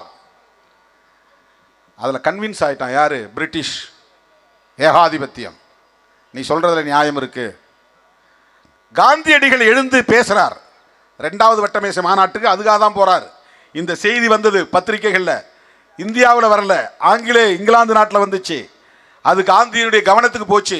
நீங்க போகாம விட்டீங்க, யாரோ ஒருத்தர் அம்பேத்கரான், அவன் போய் இப்படி எல்லாம் பேசிக்கிட்டு இருக்கிறான் அப்படின்னு அவருக்கு போய் எல்லாம் போட்டு கொடுத்துட்டாங்க. அவருக்கு கோபம் வந்துருச்சு. சரி, நான் 2வது வட்ட மாநாட்டுக்கு போறேன்னு போய் அந்த கூட்டத்தில் போறதுக்கு முன்னாடி போய் முஸ்லீம் தலைவர்கள் எல்லாம் சந்திக்கிறார். காந்தியடிகள் நீங்க தெரிஞ்சுக்கணும். அப்படின்னா அப்புறம் ஏன் நீங்க காங்கிரஸ் ஆதரிக்கிறீங்கன்னு ஒரு கேள்வி வரும். அதுக்கப்புறம் சொல்றேன் விளக்கம்.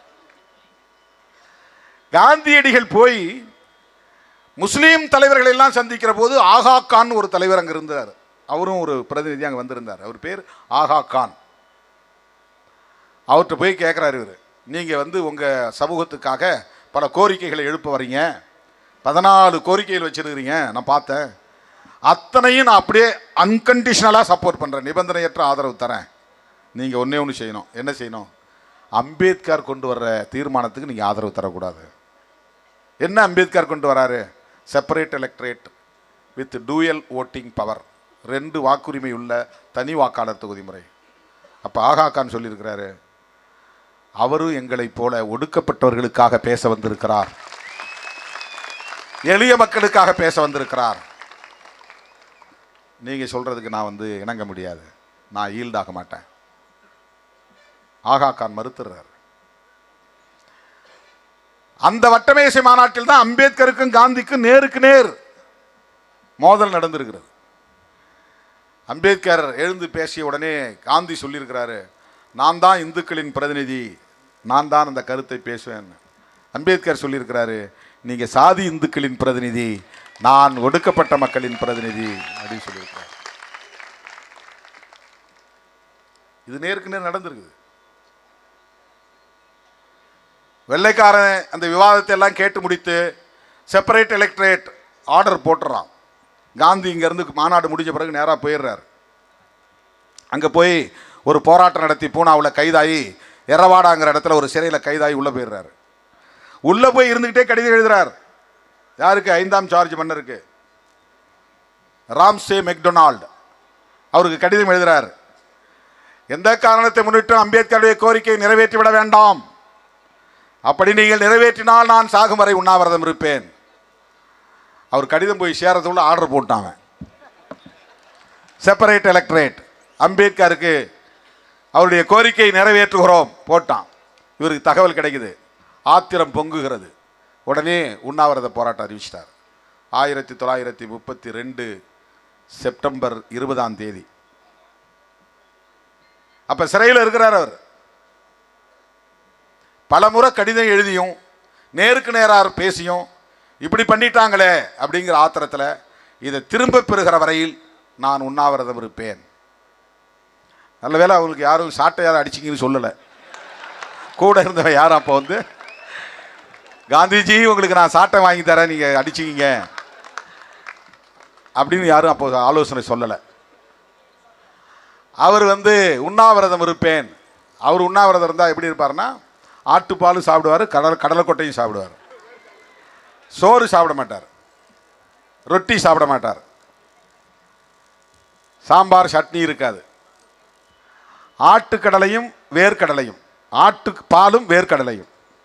அவர் எப்போ உண்ணாவிரதம் இருந்தாலும் அவர் சாப்பிட்டுட்டு தான் இருப்பார்.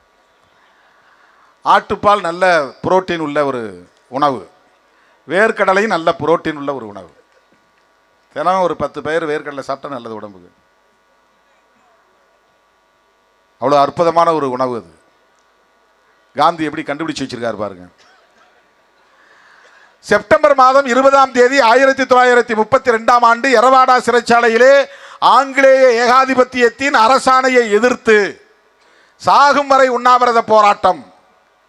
தமிழ்நாட்டிலிருந்து ராஜாஜி பதறி அடிச்சுட்டு ஓடுறாரு. ராஜகோபாலாச்சாரியார் அவர் வந்து காந்தியுடைய சம்பந்தி.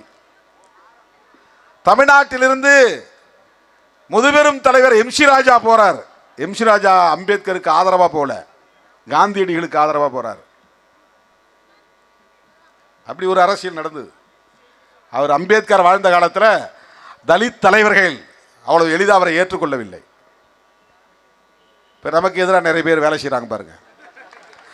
பாமகவை எதிர்க்க மாட்டாங்க, பாஜகவை எதிர்க்க மாட்டாங்க, விசிகாவை தான் எதிர்ப்பாங்க. சாதி வெறியர்களை எதிர்க்க மாட்டார்கள். விடுதலை சிறுத்தைகள் கொடியேற்றக்கூடாது, இந்த ஏரியாவில் வால் ரைட்டு எழுதக்கூடாது, இங்கே கொடியேற்றக்கூடாது, அவர் படம் போட்ட போஸ்டங்க ஒட்டக்கூடாது. ராமதாஸ் படம் ஒட்டலாமா? ஒட்டிக்கோ, வா என் வீட்டு வாசல்லே ஒட்டிக்கோ. வாஜ்பாய் படம் ஒட்டலாம். இது அன்னைக்கு இருந்திருக்கு. அம்பேத்கர் காலத்திலேயே நம்முடைய இந்த சமூகத்தை சார்ந்த பல தலைவர்கள் அம்பேத்கருக்கு எதிராக இருந்தாங்க. இப்போ எம்.சி. ராஜா பெரிய அறிஞர், தேசிய தலைவர். அவர் நாடாளுமன்ற உறுப்பினராக இருந்தார். முதலில் தலித் சமூகத்தில் முதல் நாடாளுமன்ற உறுப்பினர். வட இந்திய மாநிலங்களில் அவரை அழைத்து பல நிகழ்ச்சிகளை நடத்திய காலம் உண்டு. ஆங்கில நாளேடுகளில் முதல் பக்கத்திலேயே எம்.சி. ராஜா படம் போட்டு செய்தி வரக்கூடிய அளவுக்கு ஆங்கில அறிவு படைத்தவர், அரசியல் ஞானம் படைத்தவர். ஆனால் அவர் காந்தியடிகள் உண்ணாவிரதம் இருந்ததை கேட்டு பதறியடித்து கொண்டு போகிறார். இவங்கெல்லாம் போய் என்ன பண்ணாங்கன்னா, காந்திகிட்ட போய் ரெக்வஸ்ட் பண்ணுறாங்க, போராட்டத்தை விட்டுருங்க, வேண்டாம், நீங்கள் தேசப்பிதா மகாத்மா, நீங்கள் உயிரோடு இருக்க வேண்டும், இந்த நாடு விடுதலை அடைய வேண்டும், உங்களை இழந்தால் நாடு அனாதையாகிவிடும். இப்போ வெள்ளைக்காரன் சொல்கிறான், நாங்கள் போட்டது தான் உத்தரவு, இது பற்றி ஏதாவது நீங்கள் முடிவெடுக்கணும்னா அம்பேத்கர்னு ஒருத்தர் அங்கே இருக்கிறார்ல, அவர்கிட்ட பேசுங்க. இந்த தலைவர்கள் எல்லாம் அம்பேத்கரை போய் சந்திக்கிறார்கள், முறையிடுகிறார்கள். நீங்கள் ஒரு வார்த்தை காந்திகிட்ட சொல்லுங்கள், அவர் உண்ணாவிரதத்தை நிறுத்திக்குவார், இந்த கோரிக்கை வேண்டாம், நாம் எல்லாம் இந்துக்கள் ஒற்றுமையாக இருப்போம், நீங்கள் வேற நாம வேற இல்லை, நானும் இந்து தான் நீ இந்து தான், தீண்டாமை இருக்கிறது உண்மைதான், அது தப்பு தான், தீண்டாமை வேண்டான்னு தானே காந்தி சொல்கிறாரு, நாம் எல்லாம் தீண்டாமை ஒழிக்க பாடுபடுவோம் அப்படின்னு அவரை கன்வின்ஸ் பண்ணுறாங்க. அப்போ அம்பேத்கர் சொல்கிறாரு, கோடானு கோடி மக்களின் உரிமை முக்கியமா ஒரு காந்தியின் உயிர் முக்கியமா என்றால் கோடானு கோடி மக்களின் உரிமைகள் தான் முக்கியம், காந்தி இறந்தாலும் நான் அதை பற்றி கவலைப்பட மாட்டேன் என்று தான் புரட்சியாளர் அம்பேத்கர் சொல்கிறார். அவர் சாகட்டும் விடுங்க, அவர் யாரை எதிர்த்து உண்ணாவிரதம் இருக்கிறாரு? வெள்ளைக்காரனை வெளியேற சொல்லியா உண்ணாவிரதம் இருக்கிறாரு? எங்களுக்கு உரிமை தரக்கூடாதுன்னு உண்ணாவிரதம் இருக்கிறார். வெள்ளைக்காரன் கொடுத்த உரிமையை வேண்டாங்கிறார். அவரை நான் சந்திக்க முடியாது. ஒரு நாள் 2 நாள் நாடே பதற்றம். நல்ல வேளை அப்ப சோசியல் மீடியா இல்லை.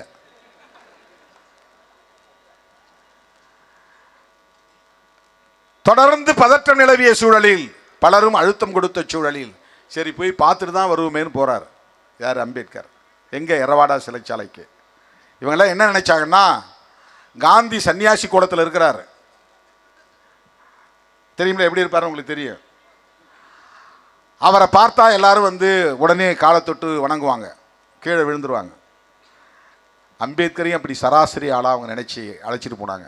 அம்பேத்கர் வந்து அவரை பார்த்தார்னா கரைஞ்சிருவார், காலில் விழுந்துருவார் அப்படின்னு. அங்கே போன பிறகு அம்பேத்கர் ஃபயரா மாறிட்டார். அம்பேத்கர் என்பது பெயர் இல்லை, ஃபயர். அம்பேத்கர் என்பது வெறும் பெயர் அல்ல, ஃபயர். அம்பேத்கர் போய் காந்தி கிட்ட உட்கார்ந்த உடனே அப்படியே நெருப்பா மாறிட்டாரு.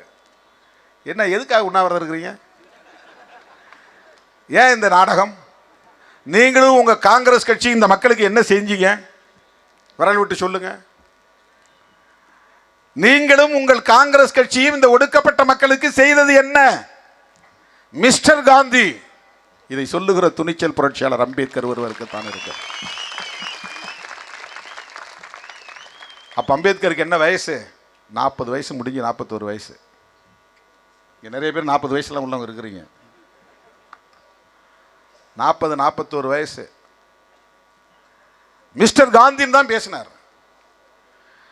கதர் சட்டை போட்டவன் தான் காங்கிரஸில் உறுப்பினராக முடியும் என்று நிபந்தனை விதிக்கிற உங்களால் தீண்டாமையை கடைபிடிக்காதவன் தான் காங்கிரஸில் உறுப்பினராக இருக்கலாம் என்று சொல்லுகிற துணிச்சல் உங்களுக்கு உண்டா என்று கேட்கிறார். 2 பேருக்கு இடையில கடுமையான வாதம், பிரதிவாதம் நடக்குது. என்னடா வம்பா போச்சே, இவர் அழைச்சிட்டு வந்து இப்படி ஆகி போச்சே, இவர் வந்ததும் அவர் காலில் விழுந்துருவார்னு நினைச்சேன், இவர் கண்ட கொஞ்சம் கூட மதிக்க மாட்டேங்கிறாரே, நாம தான் மகாத்மான்னு நினைக்கிறோம் காந்திய, இவர் சாதாரண ஆளால இவர் டீல் பண்றாரு, இவர் டீலே வேற மாதிரி இருக்குதே, அம்பேத்கர் டீலே வேற லெவலா இருக்க. அவங்களுக்கு அதிர்ச்சி ஆகுது கூப்பிட்டு போனவங்கலாம். அப்புறம் வெளியே நான் சொல்லிட்டு எங்கள் கட்சிக்காரங்கள்ட்ட பேசிட்டு நான் முடிவு சொல்கிறேன்ட்டு வந்துடுறாரு. ஏன்னா கான்வர்சேஷன் முடிக்கணும் இல்லையா, உள்ளவே இருக்க முடியாது. எங்கள் கட்சிக்காரங்கள்ட்ட பேசிட்டு நான் முடிவு சொல்கிறேன்ட்டு வந்துடுறாரு. வந்து அவருடைய சக தோழர்களோட கலந்து பேசுகிறார். 3வது நாள் 4வது நாள், ஒருவேளை காந்தி செத்து போனால் காந்தியின் சாவுக்கு அம்பேத்கர் காரணம் என்று வரலாறு பழிக்கும். ஒருவேளை காந்தி இறந்து போனால் இந்த ஒடுக்கப்பட்ட மக்கள் தான் இதற்கு காரணம் என்று வரலாறு பழிக்கும். ஒருவேளை காந்தி இறந்து போனால் சேரி புறங்களை குறிவைத்து தாக்குவார்கள், தீ வைப்பார்கள், படுகொலை செய்வார்கள், ஒரு இனப்படுகொலையே நிகழும் என்று புரட்சியாளர் அம்பேத்கர் கருதி மறுபடியும் அவர் காந்தியை சந்தித்து அவர் ஒரு ஒப்பந்தத்திற்கு வருகிறார். அந்த ஒப்பந்தம் தான் பூனா ஒப்பந்தம். 1932 செப்டம்பர் 24 நடந்த ஒப்பந்தம். அதில் என்ன பெரிய வேடிக்கை என்றால், காந்தி கையெழுத்திடவில்லை. அதில் அவருக்கு பதிலாக மதன் மோகன் மாளவியான்னு ஒருத்தர் கையெழுத்து போடுறாரு. அவரோட 7-10 பேர் கையெழுத்து போடுறாங்க. அதில் தான் அந்த தனி வாக்காளர் தொகுதி முறையை அவர் கைவிட்டுறார். சரி அப்படின்னு இன்னைக்கு இருக்கிற தனி தொகுதி முறை வருது. இதுதான் பூனா ஒப்பந்தம். வட்டமேசை மாநாட்டுக்கு பிறகு நடந்த முக்கியமான அரசியல் மாற்றம் இது.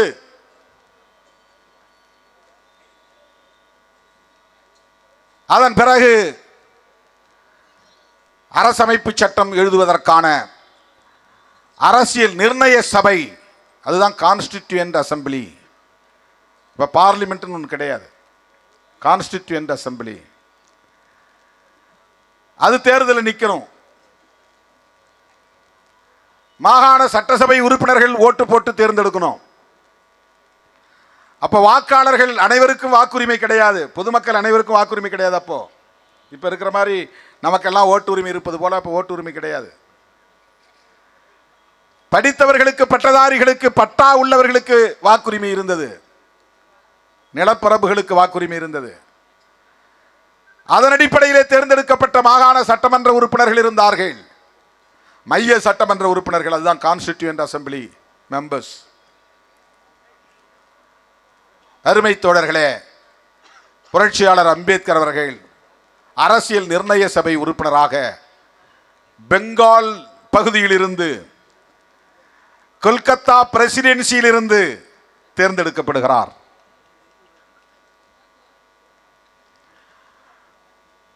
இதற்கிடையிலே பாகிஸ்தான் பிரிகிறது 1947. பாகிஸ்தான், மேற்கு பாகிஸ்தான், கிழக்கு பாகிஸ்தான் என்று இரண்டு பாகிஸ்தான் உருவாகிறது.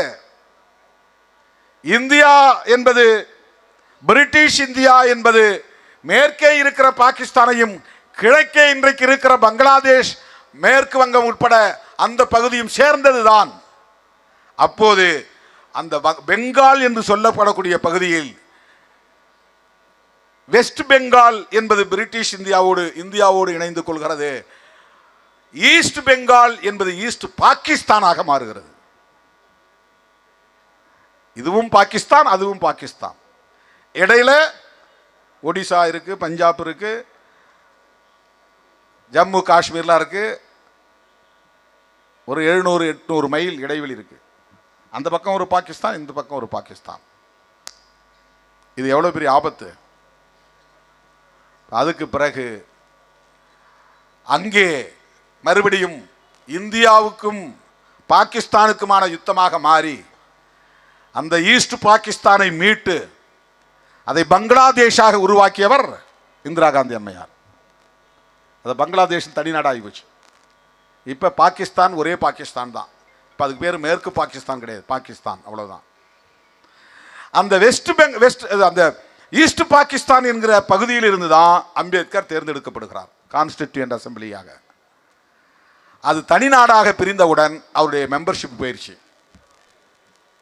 அப்புறம் மறுபடியும் அவர் தேர்தலில் நின்று வெற்றி பெற்று அரசியல் நிர்ணய சபை உறுப்பினராக உள்ளே போகிறார். அப்ப அவரை தோற்கடிப்பதற்கு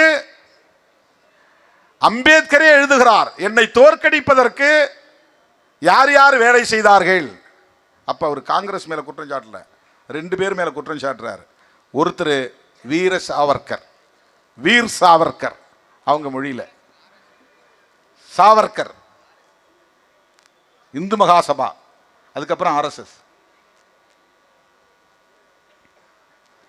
இன்னொருத்தர் எஸ் ஏ டான்கே, அவர் யாருன்னா கம்யூனிஸ்ட் தலைவர்.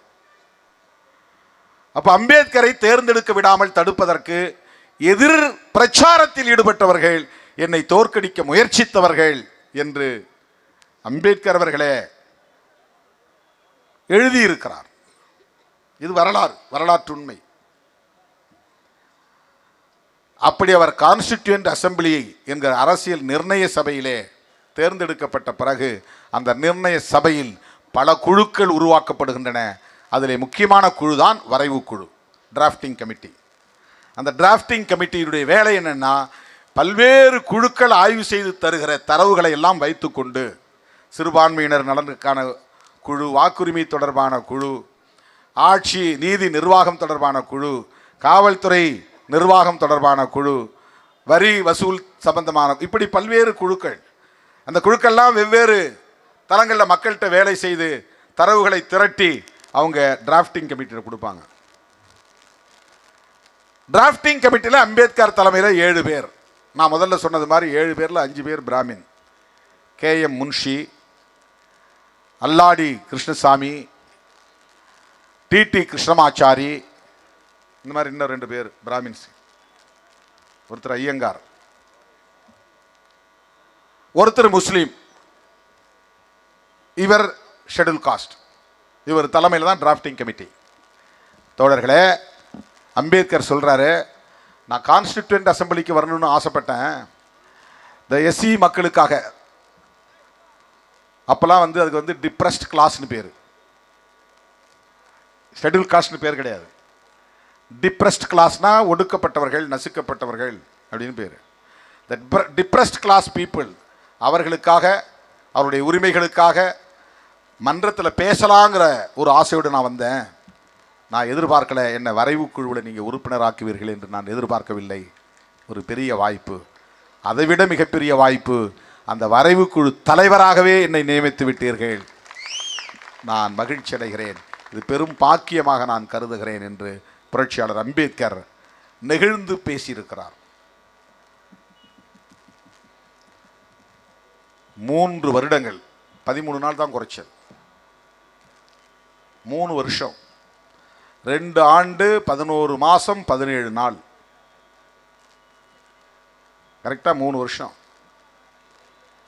அதுக்கே இவர் டிலே பண்ணுறாரு, மெத்தனமாக செயல்படுறாரு, இன்னும் எழுதிக்கிட்டே இருக்கிறாரு, எப்போதான் இந்த அரசமைப்பு சட்டம் வரும், இப்படி நிறைய கிரிட்டிசிசம்.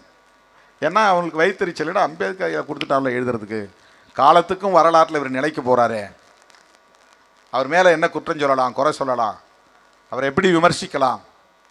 அப்போது ஒரு கார்ட்டூனே போட்டிருந்தான் ஒரு இங்கிலீஷ் பத்திரிக்கையில், அதை தான் நான் முதல் முறையாக எம்பியானப்போ அதை பிரச்சனையாக்கினேன் நாடாளுமன்றத்தில். அதை என்ன பண்ணிட்டான், இந்த சிபிஎஸ்சி பாடத்திட்டத்தில் ஒரு புத்தகத்தில் பாடத்திட்டத்தில் வச்சுட்டாங்க அந்த கார்ட்டூனை. எப்போது நடந்த கார்ட்டூன், இப்போ எதுக்கு அந்த பிள்ளைங்க கவனத்தை அதை கொண்டுட்டு போகணும், இது வேணும்னே அம்பேத்கரை இழிவுபடுத்துறதுக்காக பண்ணியிருக்காங்கன்னு நான் பிரச்சனை எழுப்பி அதுக்கப்புறம் அதிலேருந்து எடுத்துட்டாங்க, அந்த பாடத்திட்டத்திலேருந்து எடுத்துட்டாங்க. அதில் என்ன கார்ட்டூன்னா, அம்பேத்கர் நத்தையில் உட்காந்துருப்பார். நத்தை ரொம்ப ஸ்லோவாக தானே போகும், நத்தையில் உட்காந்துருப்பார், நத்தையில் சவாரி செஞ்சுட்டு இருப்பார். நேரு ஒரு சாட்டையை எடுத்து சவுக்கு எடுத்து அம்பேத்கரை அடிக்கிற மாதிரி, ஏய் சீக்கிரம் போ சீக்கிரம் போன்னு 2 பேரையும் கிரிட்டிசைஸ் பண்ணுறாங்களாம். அவரே நத்தையில் உட்காந்து சவாரி செய்கிறாரு, இவர் சவுக்கால் அடித்தா நத்தை வேகமாக போயிடுமா, போகாது. அப்போ இது மெத்தனமாக போகுது, எப்போ இவங்க அரசமைப்பு சட்டத்தை எழுதி கொடுக்க போகிறாங்க, இது டிலே ஆகிக்கிட்டு இருக்கு. இப்போ அம்பேத்கர் அதுக்கும் அந்த கான்ஸ்டிடியூண்ட் அசம்பிளி போய் பேசுகிறார். எல்லாரும் இப்படி சொல்கிறாங்க. ஒரு 4 நாடுகளை அவர் மேற்கோள் காட்டுறார், ஆஸ்திரேலியா, கனடா, அமெரிக்கா, இன்னொன்று சவுத் ஆப்பிரிக்கான்னு நினைக்கிறேன். ஒவ்வொரு நாட்டிலையும் எவ்வளவு நாள் ஆயிருக்கு, எத்தனை வருஷம் ஆயிருக்கு, அதுக்கான என்ன காரணம், பின்னணி. நம்ம நாடு எப்படிப்பட்ட நாடு, இந்த நாட்டுக்கு இவ்வளவு வேகமாக எழுத முடிந்ததே பெரிய விஷயம், நாங்கள் சீக்கிரம் முடிச்சிட்டோம் என்று விளக்கம் தருகிறார்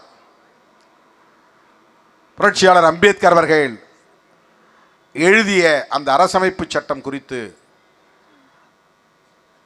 ஒவ்வொரு நாளும் கான்ஸ்டிடியூண்ட் அசம்பிளியிலே, அந்த அரசியல் நிர்ணய சபையிலே கடுமையான வாத பிரதிவாதங்கள் நடந்திருக்கின்றன. இதை நீக்கணும், இதை சேர்க்கணும், இது வேண்டாம், இந்த சொல் தேவையில்லை, எல்லாவற்றுக்கும் உடனுக்குடன் எதிரிகளின் வாயடைக்கக்கூடிய வகையிலே அறிவாற்றல் நிறைந்த விடைகளை அளித்தவர் புரட்சியாளர் அம்பேத்கர் அவர்கள். அவன் வாயை கொடுத்து மாட்டிக்கிட்டமேன்னு எல்லாம் பின்வாங்கி ஓடிட்டாங்க. ஏன்னா அம்பேத்கர்கிட்ட அவருடைய ஜம்பம் பலிக்கவில்லை. இதில் என்ன முக்கியமான விஷயம் அப்படின்னா, இந்த அம்பேத்கர் அவர்கள் எழுதிய இந்த அரசமைப்பு சட்டம் 1949ஆம் ஆண்டு நவம்பர் திங்கள் 26ஆம் நாள் டாக்டர் ராஜேந்திர பிரசாத் கிட்ட கொடுக்குறார். ராஜேந்திர பிரசாத் யாருன்னா கான்ஸ்டிடியூண்ட் அசம்பிளியுடைய சேர்பர்சன், அவர் தான் தலைவர், அந்த சபைக்கு தலைவர். லீகல் அட்வைசர் யாருன்னா BN ராவ் அப்படின்னு ஒருத்தர் போட்டிருந்தாங்க, அவர் ஒரு பிராமணர். அவர் ஒரு டிராஃப்ட் எழுதி, ஒரு மாடல் எழுதி கொடுத்துருந்தாங்க. ஆனால் அம்பேத்கர் அவர்கள் இரவு பகலாக கண் விழித்து, அவருக்கு ஏற்கனவே உடம்பு சரியில்லை, ஆனாலும் கண் விழித்து, அதில் தான் அவருக்கு உடல் நலிவு கூடியது. புத்தா நிகிஸ் தம்மா எழுதி முடிச்ச 3வது நாள் தான் அவர் இறக்குறார். அது எழுதிக்கிட்டு இருக்கும்போதே இறக்குறார். அதெல்லாம் எப்பேற்பட்ட படைப்புனா, அது சாதாரணமான படைப்பு அல்ல. நவாயானா பௌத்தத்திற்கான ஒரு வேத நூல். புத்தான் ஹிஸ் தம்மா, புத்தமும் அவரது தம்மமும். அவர் எழுதிய படைப்புகளிலே ரெண்டும் மிக முக்கியமானவை. அப்படியே தேசத்தை புரட்டி போடக்கூடிய வரலாற்றை அடிப்படையாக கொண்டவை அந்த படைப்புகள். நிறைய எழுதியிருக்கிறார். அதை உட்கார்ந்து படிக்கணும் அப்படின்னாலே பல வருடங்கள் ஆகும். அது அமித்ஷாவால் படிக்க முடியுமான்னா நிச்சயம் படிக்க முடியாது. யாரையாவது படிக்க சொல்லி கேட்க முடியுமான்னா அதுக்கே அவருக்கு பொறுமை இருக்காது. நரேந்திர மோடிக்கே அதுக்கு பொறுமை இருக்காது. அவங்களுக்குலாம் டெலிப்ராம்ப்டரில் எழுத்து ஓட ஓட பேசுகிறவங்க அதை பார்த்துக்கிட்டு. இப்போல்லாம் பேப்பர் வச்சுக்கிட்டு பேசுகிறதில்ல. இப்படி முன்னால் ஒரு அதுக்கு பேர் டெலிப்ராம்ப்டர். அது எழுத்து ஓடிக்கிட்டே இருக்கும். உங்களை பார்த்துக்கிட்டு இருக்க மாதிரி இருக்கும். ஆனால் அவர் எழுத்தை பார்த்து பேசிகிட்டு இருப்பார். அப்படி தான் அந்த தமிழ் செய்யுள்லாம் அவர் ஒப்பைக்கிறது. பாரதியார் பாடலை பாடுறது, திருக்குறளை பாடுறதெல்லாம் எப்படி மனப்பாடம் பண்ணிட்டு வந்து பாடுறதில்ல. அதில் இருக்கும், ஹிந்தியில் எழுதியிருப்பாங்க. தமிழை ஹிந்தியிலே எழுதியிருப்பாங்க. டெலிப்ராம்ப்டர். இவங்க 1 மணி நேரம் உட்கார்ந்து அம்பேத்கர் எழுதின புத்தகத்தை ஒரு 10 பக்கம் வாசிக்கிற அளவுக்கு பொறுமை உண்டு அவர்களுக்கு. என்ன தகுதி இருக்கிறது அம்பேத்கரை விமர்சிப்பதற்கு? அம்பேத்கர் அவர்கள் எழுதிய புத்தகத்தில் ஒரு 10 பக்கத்தை பொறுமையாக உட்கார்ந்து 1 மணி நேரம் படிப்பதற்கு கூட உங்களுக்கு தகுதி உண்டா என்று கேட்க கடமைப்பட்டிருக்கிறோம். முடியாது, நிஜமா முடியாது. அதுக்கெல்லாம் வாய்ப்பே கிடையாது. அதில் வாசிக்கிற பழக்கங்கிறதே ரொம்ப அரிது. அதுக்கே ஒரு பொறுமை வேணும். கான்சென்ட்ரேட் பண்ணி படிக்கணும். உன் மூளை எங்கேயும் போகக்கூடாது, சிதறக்கூடாது, கவனம் சிதறக்கூடாது.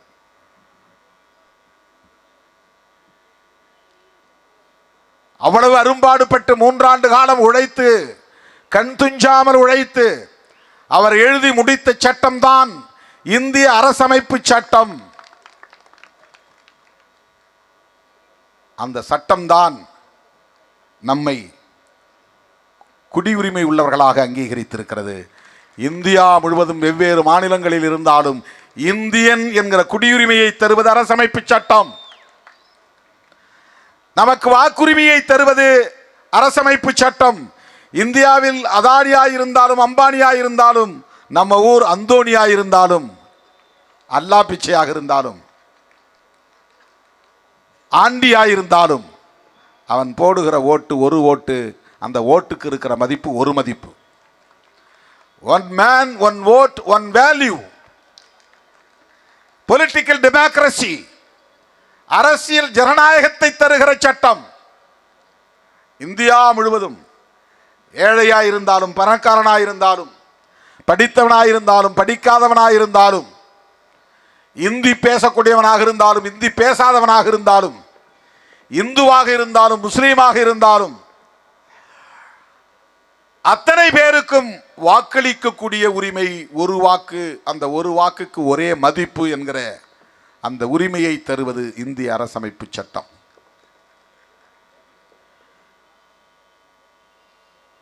அந்த அரசமைப்பு சட்டம்தான் விளிம்பு நிலை மக்களுக்கு ஜனநாயக உரிமைகளை தருகிறது. The marginalized sections, scheduled caste, scheduled tribes, minorities, இந்த விளிம்பு நிலை மக்களுக்கு ஜனநாயக உரிமைகளை தருகிறது. இந்த அரசமைப்பு சட்டம் தான் நமக்கு சமூக நீதியை தருகிறது. கல்வியிலும் வேலை வாய்ப்பிலும் உரிமையை தருகிறது, முன்னுரிமையை தருகிறது, அடிப்படை உரிமைகளை தருகிறது, சுதந்திரத்தை தருகிறது, நீதியை தருகிறது. ஒரே நீதிமன்றம். நீதியை தருவதற்கான நீதி நிர்வாக முறை. எத்தனை வேறுபாடுகள் இருந்தாலும் இந்த ஒரே நீதி நிர்வாக முறையின் மூலம் நீதி கிடைப்பதற்கான உறுதிப்பாட்டை தருவது அரசமைப்பு சட்டம். அந்த அரசமைப்பு சட்டம் தான் தேர்தல் மூலம் நமக்கான பிரதிநிதிகளை தேர்ந்தெடுக்கிற உரிமையை தருகிறது. மக்கள் பிரதிநிதிகளால் இந்த நாட்டை ஆளுகிற உரிமையை தருகிறது. மக்கள் பிரதிநிதிகளால் நமக்கான சட்டங்களை இயற்றுவதற்கான உரிமையை தருகிறது.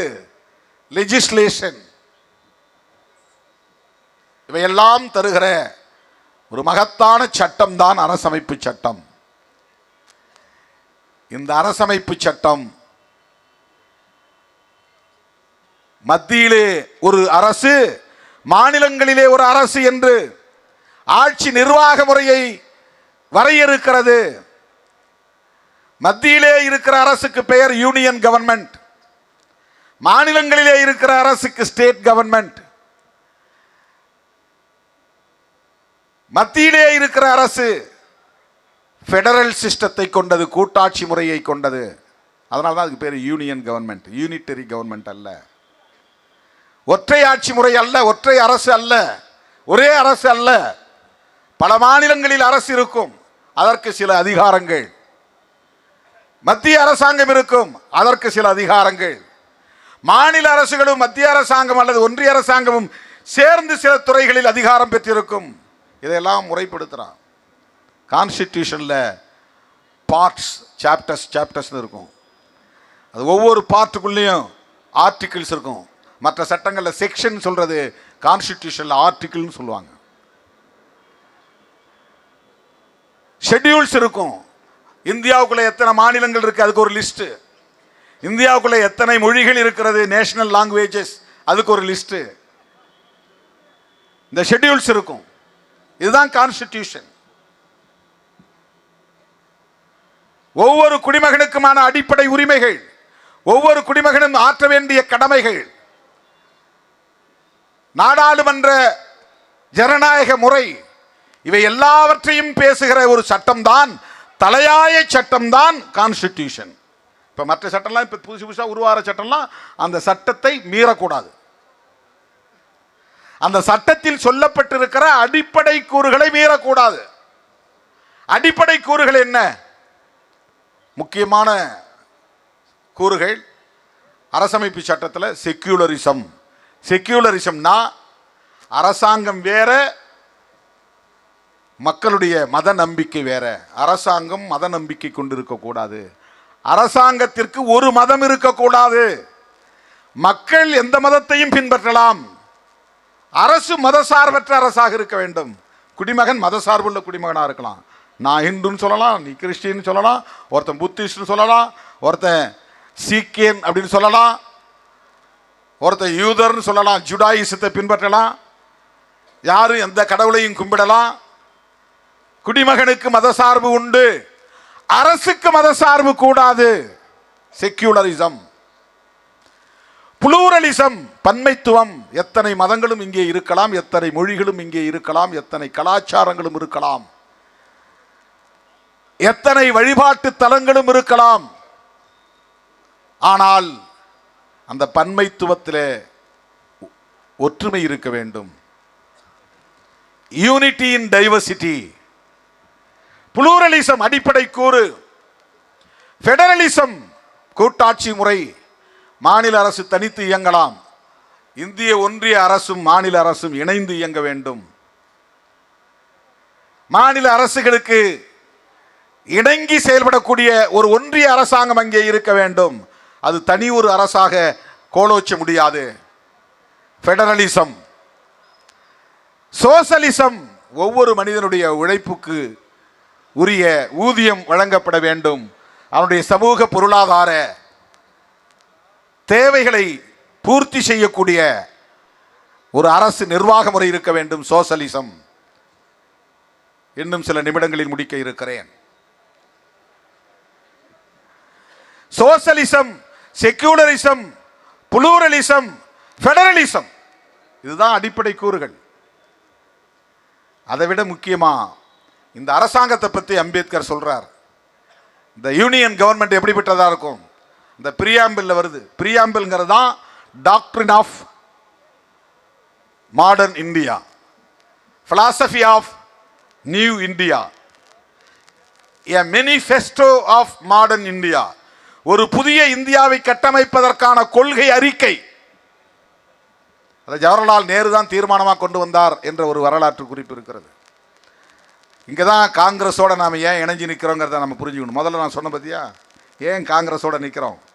மதசார்பின்மையை புரட்சியாளர் அம்பேத்கர் முன்னிறுத்திய போது அந்த புள்ளியில் உடன்பட்டவர் ஜவஹர்லால் நேரு.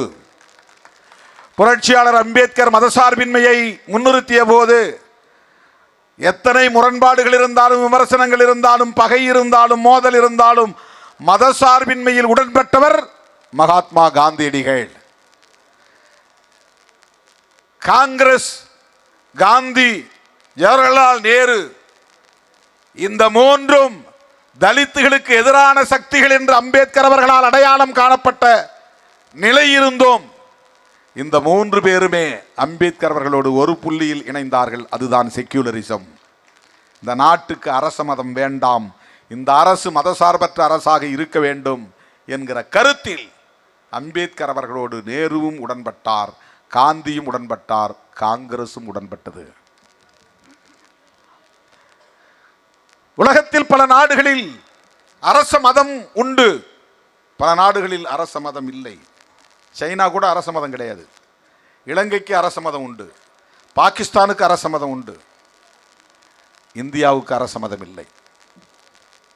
ஸ்டேட் ரிலீஜன் கிடையாது, சைனாவுக்கும் கிடையாது. அங்க வந்து புத்திஸ்ட் கண்ட்ரின்னு சொல்றோமே தவிர ஸ்டேட் ரிலீஜன் கிடையாது. அப்படி எண்ணற்ற பல நாடுகள், ஸ்டேட் ரிலீஜன் இல்லாத நாடுகளும் உண்டு, இந்தியா மட்டும் இல்லை. அம்பேத்கர் அவர்கள் இந்தியாவுக்கு ஸ்டேட் ரிலீஜன் வேண்டாம் ஏன் முடிவெடுத்தார்? இந்தியாவில் ஸ்டேட் ரிலீஜன் அரசாங்க மதம்னு எந்த மதத்தை அறிவிக்க முடியும்? புத்திசத்தை அறிவிக்க முடியுமா? புத்திசம் பெரும்பான்மையாக இருந்திருந்தால் புரட்சியாளர் அம்பேத்கர் புத்திசத்தை ஸ்டேட் ரிலீஜன் என்று அறிவித்திருந்தாலும் ஆச்சரியப்படுவதற்கு இல்லை. சிக்கிசத்தை அறிவிக்க முடியுமா? அது ஒரு சிறுபான்மை மதம். இஸ்லாம் அறிவிக்க முடியுமா? முடியாது, மிக சொற்பமான மக்கள் தொகை கொண்ட ஒரு மதம். கிறிஸ்டியானிட்டி முடியுமா? முடியாது, மிக சொற்பமான மக்கள் தொகை கொண்ட ஒரு மதம். இந்து மதம் பெரும்பான்மை மக்கள் பின்பற்றக்கூடிய மதம். ஆனால் அதை ஏன் அறிவிக்க கூடாது? அறிவிக்க முடியாது. ஏன் அறிவிக்க முடியாது என்றால், inbuilt it is a discriminatory religion, பாகுபாடு கொண்ட ஒரு மதம். என்ன பாகுபாடு? பிறப்பால் பாகுபாடு. ஆண் அது ஒரு இயற்கை, பெண் இயற்கை. பெண்ணாய் பிறப்பதும் ஆணாய் பிறப்பதும் இயற்கையின் நியதி. அதை இப்படியும் சொல்லலாம், இயற்கையின் விதி என்றும் சொல்லலாம். ஒருவன் ஆணாய் பிறப்பதும் ஒருவன் பெண்ணாய் பிறப்பதும் யாரும் தீர்மானிக்க முடியாது, மனிதன் தீர்மானிக்க முடியாது. அது இயற்கையின் நியதி. பிறப்பின் அடிப்படையில் ஆண் மேலானவன் பெண் கீழானவள் என்கிற ஒரு பாகுபாடு, டிஸ்கிரிமினேஷன் இந்த சமூகத்தில் உண்டு, இந்து சமூகத்தில் உண்டு, இந்து மதத்தில் உண்டு, இந்து தர்மத்தில் உண்டு, சனாதன தர்மத்தில் உண்டு, வர்ணாசிரம தர்மத்தில் உண்டு. அந்த மதத்தை அரச மதமாக ஆக்கினால் சட்டப்பூர்வமாக இந்த பாகுபாடு நிலை பெற்றுவிடும். எப்படி அதை போய் ஸ்டேட் ரிலீஜன் அறிவிக்க முடியும்? பிறப்பின் அடிப்படையிலே உயர்வு தாழ்வை ஏற்றுக்கொண்டிருக்கிற ஒரு பாகுபாடு நிறைந்த மதம். வர்ணாசிரம தர்மப்படி, சனாதன தர்மப்படி பார்ப்பனர்களே உயர்ந்தவர்கள், மற்றவர்கள் அனைவரும் பார்ப்பனர்களுக்கு கீழ்ச்சாதி. இது பேதம், இந்த பாகுபாடு, இந்த டிஸ்கிரிமினேஷன் உலகத்தில் எந்த மதத்திலும் கிடையாது. இஸ்லாத்தில் உண்டா? இல்லை. கிறிஸ்தவத்தில் உண்டா? இல்லை. சீக்கியத்தில் உண்டா? இல்லை. பௌத்தத்தில் உண்டா? இல்லை. யூத மதத்தில் உண்டா? இல்லை. உலகில் தோன்றிய மதங்களுள் பிறப்பின் அடிப்படையில் உயர்வு தாழ்வை நிலைப்படுத்தி இருப்பது, வேதமாக அதை நிர்ணயித்திருப்பது, வரையறுத்திருப்பது சனாதன தர்மம் மட்டும்தான். இவர்கள் சொல்லுகிற இந்துயிசம் மட்டும்தான். ஆகவேதான் புரட்சியாளர் அம்பேத்கர் இந்த அரசு மதசார்பற்ற அரசு, செக்யூலர் ஸ்டேட், இந்த அரசாங்கத்திற்கு மதம் கிடையாது. இதுதான் இப்ப அவர்களுக்கு பிரச்சனை. இப்ப இந்த அரசாங்கத்தை பற்றி சொல்லுகிற போது சாவரின் டெமோக்ராட்டிக் ரிபப்ளிக் இப்படிதான் முதல்ல எழுதுறார் அம்பேத்கர். 1949 நவம்பர் 26 டாக்டர் ராஜேந்திர பிரசாத் அவரிடத்திலே கொடுக்கிற போது இந்த பிரியாம்பிள் என்கிற முகப்புரையிலே, we the people of India having solemnly resolved to constitute into a sovereign democratic republic, இப்படி ஒரு அரசை நாங்கள் நிறுவப் போகிறோம். இந்த அரசின் மூலம் இங்குள்ள சிட்டிசன்ஸ், குடிமக்களுக்கான ஜஸ்டிஸ், நீதி. என்னென்ன நீதின்னு எழுதுறார்? சோஷியல், எக்கனாமிக், பொலிட்டிக்கல், 3 வகையான நீதி. சமூக நீதி, பொருளாதார நீதி, அரசியல் நீதி. லிபர்ட்டி, சுதந்திரம். என்ன சுதந்திரம்? தாட்ஸ், சிந்திப்பதற்கு. எக்ஸ்பிரஷன், வெளிப்படுத்துவதற்கு. பிலீஃப் அண்ட் ஃபெய்த், வர்ஷிப்பிங், கடவுள் இப்படி இருக்கிறான் நம்புவதற்கு, வழிபாடு செய்வதற்கு. நான் கும்புற கடவுளுக்கு இதுதான் பெயர், சிவன்னு பெயர், திருமால்னு பெயர், அது ஒரு நம்பிக்கை. அவர் இப்படித்தான் தோன்றினார், இப்படித்தான் இருந்தார், இப்படித்தான் எங்களை ஆட்கொண்டு இருக்கிறார். அது புராண நம்பிக்கைகள் அல்ல, எங்கள் வாழ்வியல் நம்பிக்கை. அந்த belief and faith and worshipping, இதுக்கான லிபர்ட்டியை கொடுக்குறார் கான்ஸ்டிடியூஷனில். நாங்கள் உருவாக்க போகிற இந்த அரசு இதையெல்லாம் தரும்.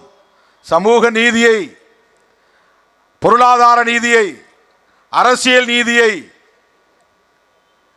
Liberty, equality. ஈக்குவாலிட்டின்னா சமத்துவம். எதில்? Status and opportunity. Status and opportunity, வாய்ப்பு தருவதில் சமத்துவம். ஒருத்தரை தகுதிப்படுத்தி மதிப்பதில் சமத்துவம். நீயும் மனுஷன், நானும் மனுஷன். அதில் வேற எந்த இன்இக்வாலிட்டி இருக்கக்கூடாது. நீ வேற சாதி, நான் வேற சாதி, நீ வேற வர்ணம், நான் வேற வர்ணம், நீ உயர்ந்த அதிகாரி, நீ சாதாரண ஆள், நீ முதலாளி, நீ தொழிலாளி.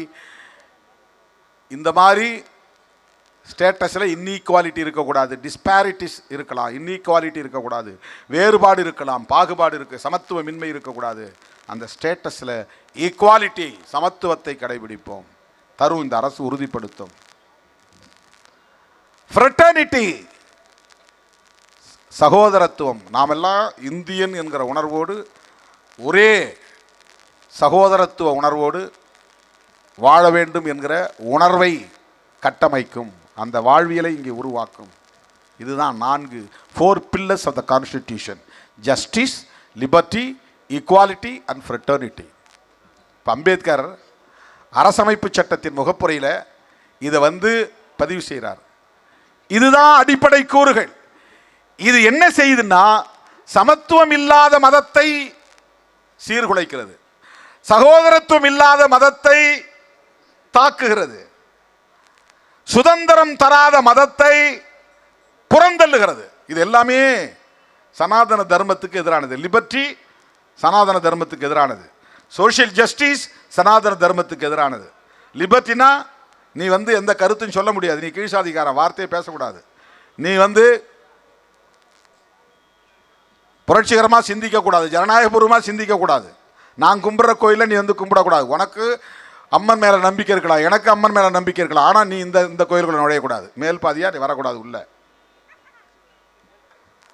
எல்லா ஊர்லேயும் உதாரணத்துக்கு மேல் பாதி. கிராமங்களில் இருக்கிற எல்லா கோயில்கள்லையும் இன்றைக்கி தலித்தில் நுழைய முடியாது. அது இந்தியா முழுக்க இருக்குது, தமிழ்நாட்டில் மட்டும் கிடையாது. ஏதோ தமிழ்நாட்டில் மட்டும்தான் இருக்கிறேன்னு நாளைக்கு யூடியூப்பில் எடுத்து போடுவாங்க. திமுக கூட்டணியில் இருக்கிற திருமாவளவன் தமிழ்நாட்டில் எல்லா கோயிலையும் தலித்துகள் நுழைய முடியலன்னு சொல்கிறாரு, முதலமைச்சருக்கு எதிராக பேசுகிறாருன்னு எடுத்து போடுவானுங்க. இந்தியா முழுக்க இருக்குது. இதுதான் இந்தியா முழுக்க இருக்கிற ஃபினாமினா, சோஷியல் ஃபினாமினா இருக்குது. இது இப்போ சுதந்திரம் இல்லை, செருப்பு போட முடியாது, சைக்கிள் ஓட்ட முடியாது, இதெல்லாம் நீண்ட காலமாக இருந்து இது எல்லாத்தையும் தகர்க்கிறது இந்த அரசமைப்பு சட்டம். சுதந்திரம் எல்லாருக்கும் உண்டு. நீ செருப்பு போட்டால் நானும் செருப்பு போடுவேன், நீ கோயிலில் கும்பிட்டா நானும் கோயிலில் கும்பிடுவேன். நான் தனியாக கோயில் கட்ட மாட்டேன், உன் கோயிலுக்கு அந்த கோயிலுக்குள்ளே உள்ளே வருவேன். இது எல்லாருக்கும் பொதுவான கோயில். நீ குளிக்கிற துறப்பாட்டில் நானும் குளிப்பேன், நீ வேற துறப்பாட்டில் குளிக்கிறன்னு சொல்லக்கூடாது. நீ புதைக்கிற சுடுகாட்டில் நானும் புதைப்பேன். அதுதான் சுதந்திரம், அதுதான் சாதி ஒழிப்பு போராட்டம். சனாதன தர்மம் எப்படி பிரித்து வச்சிருந்தனா, ஒவ்வொருத்தனுக்கும் தனித்தனி சுடுகாடு, ஒவ்வொருத்தனுக்கும் தனித்தனி வாழிடம், ஒருத்தனுக்கும் தனித்தனி கோயில். இவன் அவனோட சேரக்கூடாது, அவன் இவனோட சேரக்கூடாது. தனித்தனியாக திருமண முறைகள், தனித்தனியாக ஈமச்சடங்கு முறைகள். பார்ப்பனனும் இந்து, சக்கிலியனும் இந்து. அவன் ஈமச்சடங்கு வேற, இவன் ஈமச்சடங்கு வேற. அவன் திருமண சடங்கு முறை வேற, இவன் திருமண சடங்கு முறை வேற. அவன் கற்ற தாலி வேற, இவன் கற்ற தாலி வேற. எல்லா இந்துக்களும் ஒரே மாதிரி தாலி கட்டுறதில்லை, ஒரே மாதிரி திருமணம் செய்கிறதில்லை, ஒரே மாதிரி ஈமச்சடங்கு செய்கிறதில்லை. இவ்வளவும் பிரிச்சு அவன் தனித்தனியா வச்சுட்டான். இது எல்லாவற்றையும் தகர்க்கிற சட்டம் அரசமைப்பு சட்டம். லிபர்ட்டி, ஈக்குவாலிட்டி, அதை விட முக்கியமா சகோதரத்துவம். எல்லாம் அண்ணன் தம்பியா பழகணும். அவனுக்கு அண்ணன் தம்பி சொன்னாலே பிடிக்காது. யாரை பார்த்து அண்ணன் சொல்ற? நீ யாரு, நான் யாரு, என்ன அண்ணன் சொல்றியா? நீ எந்த சாதிக்காரனும் ஒருத்தர் அண்ணன் தம்பின்னு சொல்ல முடியாது. பேரை சொன்னா, வாங்க நாயுடு, வாங்க முதலியார, வாங்க கோனார், இப்போ யாதவ் வாங்க யாதவ் ஐயா, சாதியை சொல்லி தான் கூப்பிட்டுக்கலாம், அண்ணன் தம்பின்னு கூப்பிட முடியாது. அரசியலில் பேசிக்கிறாங்க அண்ணன் தம்பின்னு. அரசியலில் பேசுகிறது, மேடைகளில் பேசுறது, சமூகத்தில் இல்லை, சமூகத்தில் கிடையாது, ஃப்ரெட்டர்னிட்டி கிடையாது. எதுவெல்லாம் சனாதன தர்மத்தில் இல்லையோ அதையெல்லாம் இங்கே நிறுவப் போகிறோம் என்று சொல்லுகிற சட்டம் தான் புரட்சியாளர் அம்பேத்கர் எழுதியிருக்கிற அரசமைப்பு சட்டம். அது மனு எழுதிய சட்டம். சனாதன தர்மத்துக்கான வர்ணாசிரம சட்டம், மனுஸ்மிருதி. அந்த மனு எழுதிய 2000 ஆண்டுகளுக்கு முன்னால், 4000 ஆண்டுகளுக்கு முன்னால் எழுதிய அந்த சட்டம் புரட்சியாளர் அம்பேத்கரால் தகர்க்கப்படுகிற சட்டமாக புதிய சட்டம் எழுதுகிறார். அதுக்கு மாற்று சட்டம் தான் இது. அது சொல்லப்பட்ட அனைத்தையும் மறுக்கிற சட்டம், அதில் சொல்லப்பட்டிருக்கிற அனைத்தையும் தகர்க்கிற சட்டம், அது உருவாக்கி வைத்திருக்கிற சமூக கட்டமைப்பை உடைத்து நொறுக்குகிற சட்டம் அரசமைப்பு சட்டம். அதுல பெண்கள் அனைவருமே 50% மக்கள் இருக்கிறாங்கன்னா, பார்ப்பன பெண்மணியிலிருந்து கடைநிலையில் இருக்கிற சமூகத்தை சார்ந்த பெண்மணி வரையில் அப்படியே 100 விழுக்காடு பெண்களும் தீட்டுக்குரியவர்கள், கல்வி மறுக்கப்பட்டவர்கள், அதிகாரம் மறுக்கப்பட்டவர்கள், சொத்துரிமை மறுக்கப்பட்டவர்கள், கொடுமைக்கு ஆளாக்கப்பட்டவர்கள், ஆண்களுக்கு கீழானவர்கள். பெண்கள் அனைவருமே சூத்திரர்கள் என்று மனுஸ்மிருதி சொல்கிறது. அந்த பெண்கள் அனைவருமே கல்வி பெறலாம் என்று புரட்சியாளர் அம்பேத்கர் எழுதிய சட்டம் சொல்லுகிறது. Gender equality. எப்படிங்க இது ஆர்எஸ்எஸ் காரன் ஒத்துக்குவான்? இந்த சட்டத்தை தொட்டு கும்புறதெல்லாம் சும்மா நடிப்பு. அம்பேத்கர் காலை தொட்டு கும்புறதெல்லாம் நடிப்பு. ஏன்னா 3000-4000 வருஷமா கட்டி காப்பாத்திக்கிட்டு இருந்த சோசியல் ஆர்டர் மாறுது. அந்த ஆர்டர் இருந்துருச்சா திருமாவளவன் யாருக்காவது மாடு மேய்ச்சி இருந்திருப்பான். அம்பேத்கர் எழுதிய அரசமைப்பு சட்டம் வந்ததுனால திருமாவளவன் இன்னைக்கு மேடை ஏறி பேசுறான். எவ்வளவு பெரிய சேஞ்ச் பாருங்க. அதனால்தான் அவர் புரட்சியாளர். அம்பேத்கர் அதனால்தான் புரட்சியாளர். அவர் படை கட்டவில்லை, ஆயுத பயிற்சி எடுக்கவில்லை, ஆயுத கிடங்குகளை உருவாக்கவில்லை, காடுகளில் பதுங்கி வாழவில்லை. ஆனால் பல ஆயிரக்கணக்கான ஆண்டுகளாக புறையோடி கிடந்த ஒரு சமூகத்தை, பாகுபாடுகள் நிறைந்த ஒரு சமூக கட்டமைப்பை அரசமைப்பு சட்டம் என்கிற ஒற்றை ஆயுதத்தால் தகர்த்து கொண்டிருக்கிறார் புரட்சியாளர் அம்பேத்கர். அந்த அடிப்படை கூறு தோழர்களே, முதல்ல சொன்ன இந்த புளூரலிசம், ஃபெடரலிசம், சோசலிசம், செக்யூலரிசம், அது கோட்பாடு. இந்த நாடு இருக்கு பாருங்க, justice, liberty, equality and fraternity. இதுதான் பேசிக் ஃபேக்டர்ஸ் ஆஃப் த கான்ஸ்டிடியூஷன், அடிப்படை கூறுகள். இதுல கை வைக்க கூடாது என்பதுதான் உச்ச நீதிமன்றத்தின் தீர்ப்பாகவும் இருக்கிறது. நீ எதை வேணாலும் அமெண்ட்மெண்ட் பண்ணிக்கோ. இப்போ இந்த இடத்துல காங்கிரஸ் நான் சொல்ல வேண்டிய தேவை இருக்கு. இந்திரா காந்தி அம்மையார் மிசா கொண்டு வந்தாங்க 1976-77. மிசான்னா maintenance of internal security act. அது ஒரு சட்டம். அந்த சட்டம் வந்த உடனே எதிர்கட்சிகளை எல்லாம் வேட்டையாடினாங்க. எவன் எதிர்த்து பேசினாலும் தூக்கி உள்ளே போட்டாங்க, முட்டிக்கு முட்டி தட்டினாங்க. 20 அம்ச திட்டத்தை கொண்டு வந்தாங்க. கரெக்டாக 9 மணிக்கு ஆஃபீஸ் போனால் 9 மணிக்கு போகணும், 9:01 போனால் கூட சஸ்பென்ஷன். லேட்டாக எவனும் போக மாட்டான். அப்போது நான் ஹைஸ்கூலில் படிச்சுருந்தப்போ 20 அம்ச திட்டம் இருந்துச்சு. கம்பல்சரியாக பப்ளிக் எக்ஸாமில் 20 அம்ச திட்டத்தை பற்றி எழுதுன்னு வரும். பெரிய பெரிய கொஷின், 20 மார்க்கு கொஷினில் வரும். அது 20 அம்ச திட்டத்தை பற்றி எழுது அப்படின்னு இந்திரா காந்தி அம்மையார் நடைமுறைப்படுத்திய அந்த மிசா காலத்தில் அந்த அம்மா ஒன்று செஞ்சாங்க. என்ன செஞ்சாங்கன்னா, பிரியாம்பிள்ங்கிற முகப்புரையில் அமெண்ட்மெண்ட் திருத்தம் கொண்டு வந்து சோசலிஸ்ட், செக்யூலருங்கிற 2 வார்த்தையை அந்த யூனியன் கவர்மெண்ட் பற்றிய டெஃபினேஷனில் இணைச்சாங்க. Sovereign, democratic, republic. அதுக்குள்ள சாவரின், டெமோக்ராட்டிக் 2க்கு இடையில சோசலிஸ்ட், செக்யூலர் இணைச்சிட்டாங்க. இப்போ 5 வார்த்தை: sovereign, socialist, secular, democratic, republic. டெல்லியில் இருக்கிற அரசாங்கத்துக்கு இதான் definition. What is the union government define அப்படின்னு கேட்டால் யூனியன் கவர்மெண்ட் இதுதான், அது இறையாண்மை உள்ளது, சமதர்மம் உள்ளது, மதசார்பற்றது, ஜனநாயக பூர்வமானது, அது குடியரசு, மக்களால் நடத்தப்படக்கூடிய குடியரசு. இந்த வார்த்தையில் இருக்கிற சோசலிஸ்டையும் செக்யுலரையும் எடுக்கணுங்கிறது தான் ஆர்எஸ்எஸ் காரனுடைய முயற்சி. ஏன்னா இது இருக்கிறதுனால தான் இந்தியாவுக்கு அரச மதத்தை அறிவிக்க முடியல.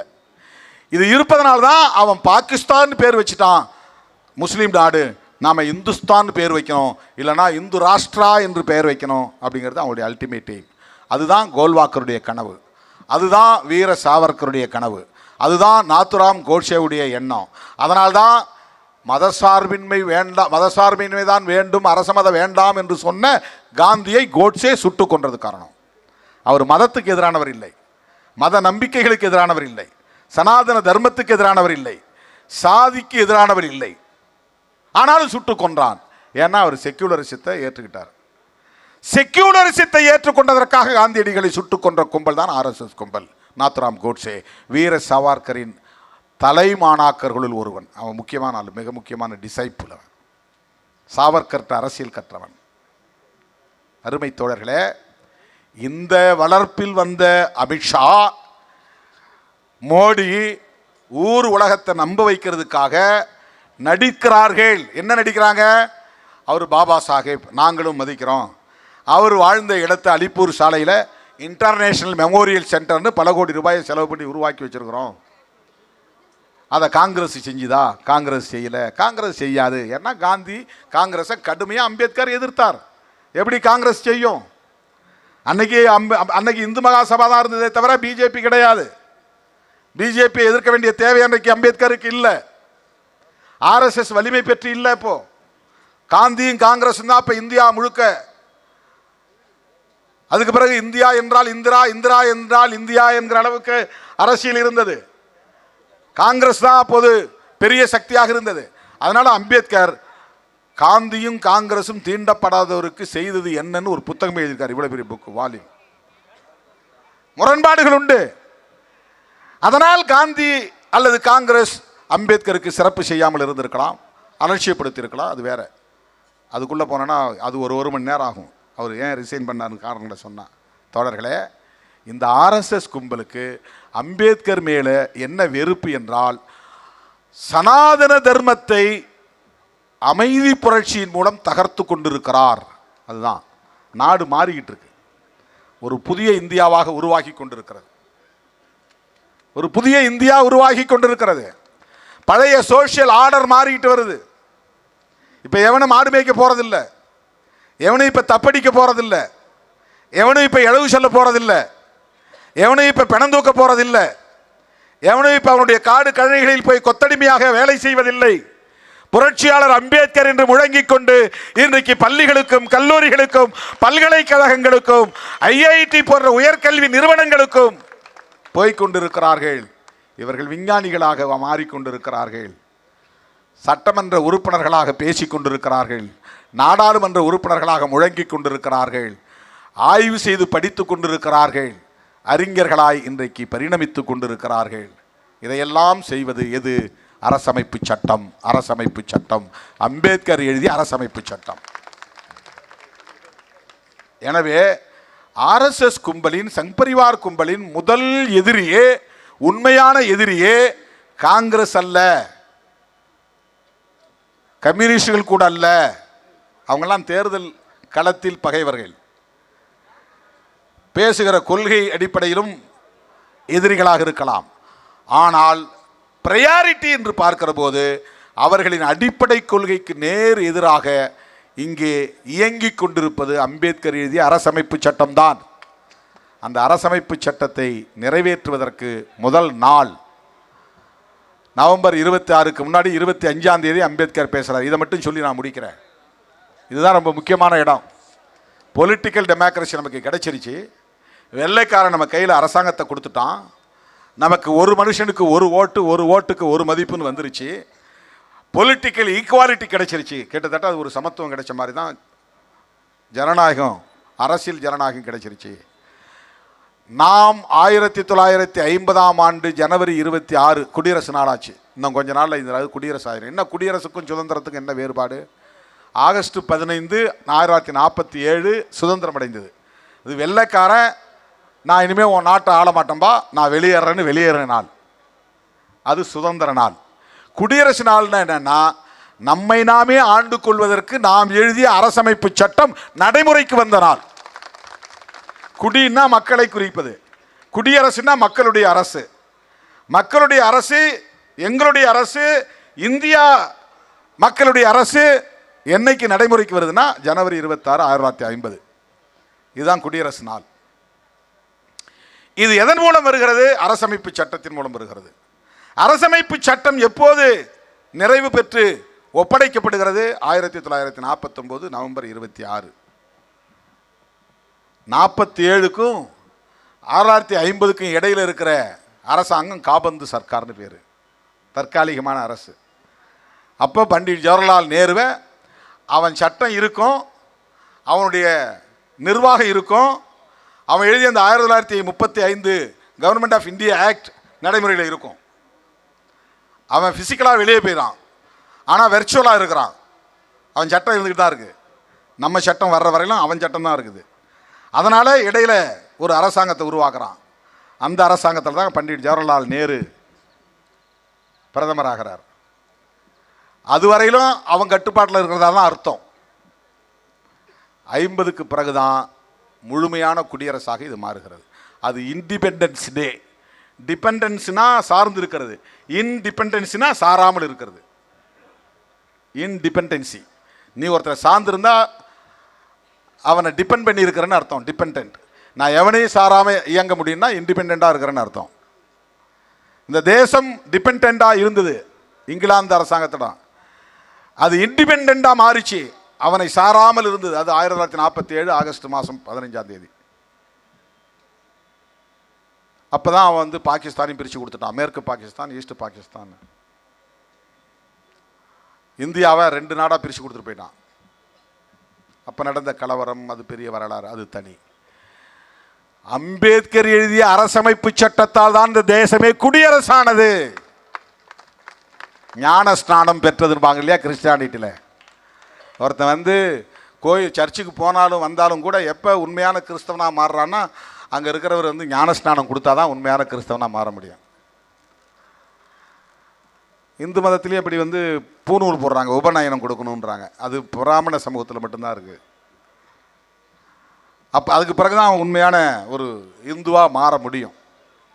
அந்த மாதிரி இது உண்மையான குடியரசாக, தற்சார்புள்ள ஒரு அரசாக, ஏகாதிபத்திய சார்பில்லாத ஒரு அரசாக, அந்நியர்களின் ஆதிக்கம் இல்லாத ஒரு அரசாக, தனக்குத்தானே சட்டத்தை கொண்டு இயங்குகிற ஒரு மக்கள் அரசாக மாறியது 1950 ஜனவரி 26. இது நிகழ்ந்தது அம்பேத்கர் அவர்களால். இந்த தேசம் குடியரசானது. அம்பேத்கர் கை வச்சு இந்தியாவுக்கு ஞானஸ்நானம் கொடுக்கிறார், இந்திய தேசத்திற்கு ஞானஸ்நானம் கொடுக்கிறார். நீ குடியரசாக கடவுது, உன்னை இன்று முதல் நான் குடியரசாக்குகிறேன். ஜனநாயகம், நாடாளுமன்ற ஜனநாயகம் உள்ள ஒரு ஆட்சி நிர்வாக முறையை நான் தருகிறேன். எல்லோருக்கும் ஒரே நேரத்தில் குடியுரிமை தந்தார் அந்த சட்டத்தின் மூலமாக. அதுக்கு முன்னாடி வரை நம்ம பிரிட்டிஷ் பிரஜை தான். இந்த குடியரசு வந்த பிறகு தான் நாம் எல்லாம் இந்தியன் சிட்டிசன்ஸ். எல்லோருக்கும் குடியுரிமை தந்தவர் புரட்சியாளர் அம்பேத்கர் அரசமைப்பு சட்டத்தின் மூலமாக. அப்போது 25 என்ன பேசினார்னா, அரசியல் ஜனநாயகம் கிடைச்சிருச்சு, நாம் வந்து ரொம்ப ஆபத்தான ஒரு கட்டத்தை நோக்கி பயணிக்கிறோம், இங்கே சமூக ஜனநாயகம் இல்லை. சமூக ஜனநாயகம்னா என்ன? அதுக்கு அவர் விளக்கிறார். சமூக ஜனநாயகம் என்பது ஒரு வாழ்வியல் முறை. என்ன வாழ்வியல் முறை? சகோதரத்துவம் உள்ள ஒரு வாழ்வியல் முறை. சகோதரத்துவம் இருந்தால்தான் அது சமூக ஜனநாயகம். சகோதரத்துவம் எப்போ வரும்? லிபர்ட்டி, ஈக்குவாலிட்டி இருந்தால் தான் சகோதரத்துவம் வரும். இந்த லிபர்ட்டி, ஈக்குவாலிட்டி, ஃப்ரெட்டர்னிட்டிங்கிற 3 வார்த்தையும் ஜஸ்டிஸ் அவர் விட்டுட்டார். இந்த 3 வார்த்தையை ட்ரினிட்டி, திரித்துவ கொள்கைங்கிறார், 3 முக்கொள்கைங்கிறார். இந்த 3 ஒன்னோடு ஒன்று தொடர்புடையவை. லிபர்ட்டி மட்டும் தனித்து இயங்க முடியாது. சமத்துவம் இல்லாமல், சகோதரத்துவம் இல்லாமல் லிபர்ட்டி வேஸ்ட்டு. லிபர்ட்டி இல்லாமல் சமத்துவம் பயன்படாது. லிபர்ட்டியும் சுதந்திரமும் சமத்துவம் இல்லைன்னா சகோதரத்துவம் இருக்காது. சகோதரத்துவம் இல்லைன்னா சமத்துவம் சுதந்திரம் இருக்காது. இந்த மூணும் இருக்கணும். இந்த மூணும் இருக்கிற மாதிரி சமூகத்தில் சில வேலைகளை நாம் செய்ய வேண்டியிருக்கிறது.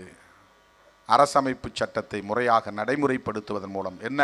எஜுகேஷன், எம்ப்ளாய்மெண்ட் எல்லோருக்கும் தர வேண்டும். கல்வி, வேலை வாய்ப்பு உறுதிப்படுத்த வேண்டும். அப்பதான் இந்த மூணு நடைமுறைக்கு வரும்.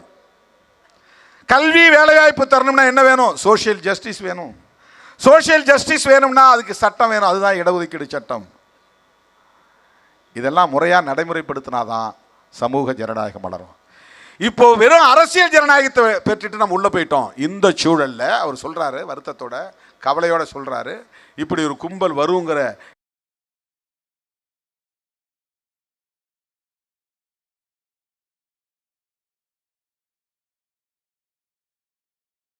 மேலானதா என்ற கேள்வி எழுகிற போது, நாட்டை விட மத நம்பிக்கைகள் தான் மேலானது என்று கருதுகிறவர்கள் ஆட்சிக்கு வந்தால் நாடு மறுபடியும் சுதந்திரத்தை இழக்கும். எவ்வளவு பெரிய விஷன் பாருங்க. இதுதான் விஷனரி லீடர், லாங் விஷன். இதுதான் ரெஸ்பான்சிபிலிட்டி, பொறுப்புணர்வு. அம்பேத்கருக்கு எப்படி கவலை இருக்கு பாருங்க. ஒன் ஓட் ஒன் வேல்யூ என்று இருந்தால் போதாது. இங்க லிபர்ட்டி இருக்கணும், ஈக்குவாலிட்டி இருக்கணும், ஃப்ரெட்டர்னிட்டி வரணும். இதை நடைமுறைப்படுத்த வேண்டுமானால் எஜுகேஷன், எம்ப்ளாய்மெண்ட் எல்லோருக்கும் கிடைக்க வேண்டும். சமூக நீதியை நடைமுறைப்படுத்த வேண்டும். இடஒதுக்கீட்டை உறுதிப்படுத்த வேண்டும். இன்னைக்கு என்ன நிலைமை? இதை பல மேடைகளில் நான் பேசியிருக்கிறேன். 75 ஆண்டுகள் உருண்டோடி விட்டன. இவர்கள் என்ன விவாதித்திருக்க வேண்டும்? சமூக ஜனநாயகம் நடைமுறைக்கு வந்திருக்கிறதா? ஃப்ரெட்டர்னிட்டி, சகோதரத்துவம் வளர்ந்திருக்கிறதா? ஈக்குவாலிட்டி, ஸ்டேட்டஸ் அண்ட் ஆப்பர்ச்சுனிட்டி அதை நடைமுறைப்படுத்தி இருக்கிறோமா? சமத்துவமான அணுகுமுறை இருக்கிறதா? சமத்துவமான வாய்ப்பு வழங்கப்படுகிறதா? லிபர்ட்டி, எல்லோருக்குமான சுதந்திரம், சிந்திப்பதற்கு, கருத்தை வெளிப்படுத்துவதற்கு, மத நம்பிக்கைகளுக்கு, அதை நடைமுறைப்படுத்துவதற்கு, வழிபாட்டு தலத்திற்கு, வழிபாடு முறைக்கு. எத்தனை லட்சம் பேர், எத்தனை கோடி பேர் இன்றைக்கு தான் நம்புகிற இறைவனை கூட வழிபட முடியாமல் தடுக்கப்படுகிறார்கள். சுதந்திரம் இல்லையே, சமூக ஜனநாயகம் இல்லையே. சமூக ஜனநாயகத்தை பற்றி கவலைப்படுகிறார் புரட்சியாளர் அம்பேத்கர் அவர்கள். இதை பற்றி யாரும் நாடாளுமன்றத்தில் பேசவில்லை. அமித்ஷா இதை பற்றி அல்லவா பேசியிருக்க வேண்டும். உங்கள் காலத்திலே, உங்கள் ஆட்சி காலத்திலே இதையெல்லாம் நீங்கள் நடைமுறைப்படுத்தவில்லை, நாங்கள் நடைமுறைப்படுத்தி இருக்கிறோம் என்று சொல்லி இருந்தால் கூட மகிழ்ச்சி. ஃப்ரெட்டர்னிட்டி எங்களால் வளர்ந்திருக்கிறது. சாதி சண்டைகள் கிடையாது, ஆணவ கொலைகள் கிடையாது, ஜெண்டர் ஈக்குவாலிட்டி உருவாகி இருக்கிறது, ஆணும் பெண்ணும் சமம் உருவாகி இருக்கிறது. நீங்கள் பெண்களுக்கான இடஒதுக்கீட்டை நடைமுறைப்படுத்தவில்லை. நாங்கள் 33% சட்டமன்றத்திலும் நாடாளுமன்றத்திலும் பெண்களுக்கு இடஒதுக்கீட்டை கொண்டு வந்து விட்டோம். பதவி உயர்வில் இடஒதுக்கீட்டை நாங்கள் கொண்டு வந்து விட்டோம். முன்னேறிய சமூக பிரிவினருக்கு இடஒதுக்கீட்டு சட்டம் கொண்டு வந்ததை போல SC ST OBC மக்களுக்கான இடஒதுக்கீட்டுக்கு சட்டம் கொண்டு வந்து விட்டோம். இதையெல்லாம் பேச முடிந்ததா? மோடி பேசினாரா? அமித்ஷா பேசினாரா? என்ன பேசுறாரு? என்ன நீங்க அம்பேத்கர் அம்பேத்கர் அம்பேத்கர் அம்பேத்கர் அம்பேத்கர், இது ஒரு ஃபேஷனாக போயிருச்சே. எவ்வளவு வெறுப்பு! அவங்களுடைய சப்கான்சியஸ்குள்ள எவ்வளவு ஒரு ஹேட்னஸ்! அம்பேத்கரை வெறுக்கக்கூடிய அந்த வெறுப்பு எந்த அளவுக்கு உள்ள ஊடுருவி போயிருக்கு, ஆழ பதிஞ்சு போயிருக்கு. 2 தடவை 3 தடவை சொல்ல, என்ன அம்பேத்கர் அம்பேத்கர் சொல்றீங்க அப்படின்னு முடியல. அம்பேத்கர் அம்பேத்கர் அம்பேத்கர் அம்பேத்கர் அம்பேத்கர் அம்பேத்கர் 6-7 முறை அவரால் தாங்கிக் கொள்ள முடியவில்லை. ஒடுக்கப்பட்ட மக்கள் மட்டுமே உச்சரித்துக் கொண்டிருந்த பெயரை இன்றைக்கு ஒட்டுமொத்த இந்தியர்களும் உச்சரிக்கிறார்கள். சேரி பகுதிகளில் மட்டுமே உச்சரிக்கப்பட்ட பெயர் அம்பேத்கர் இன்றைக்கு ஒட்டுமொத்த இந்தியா முழுவதும் உச்சரிக்கப்படுகிற பெயர் அம்பேத்கர்.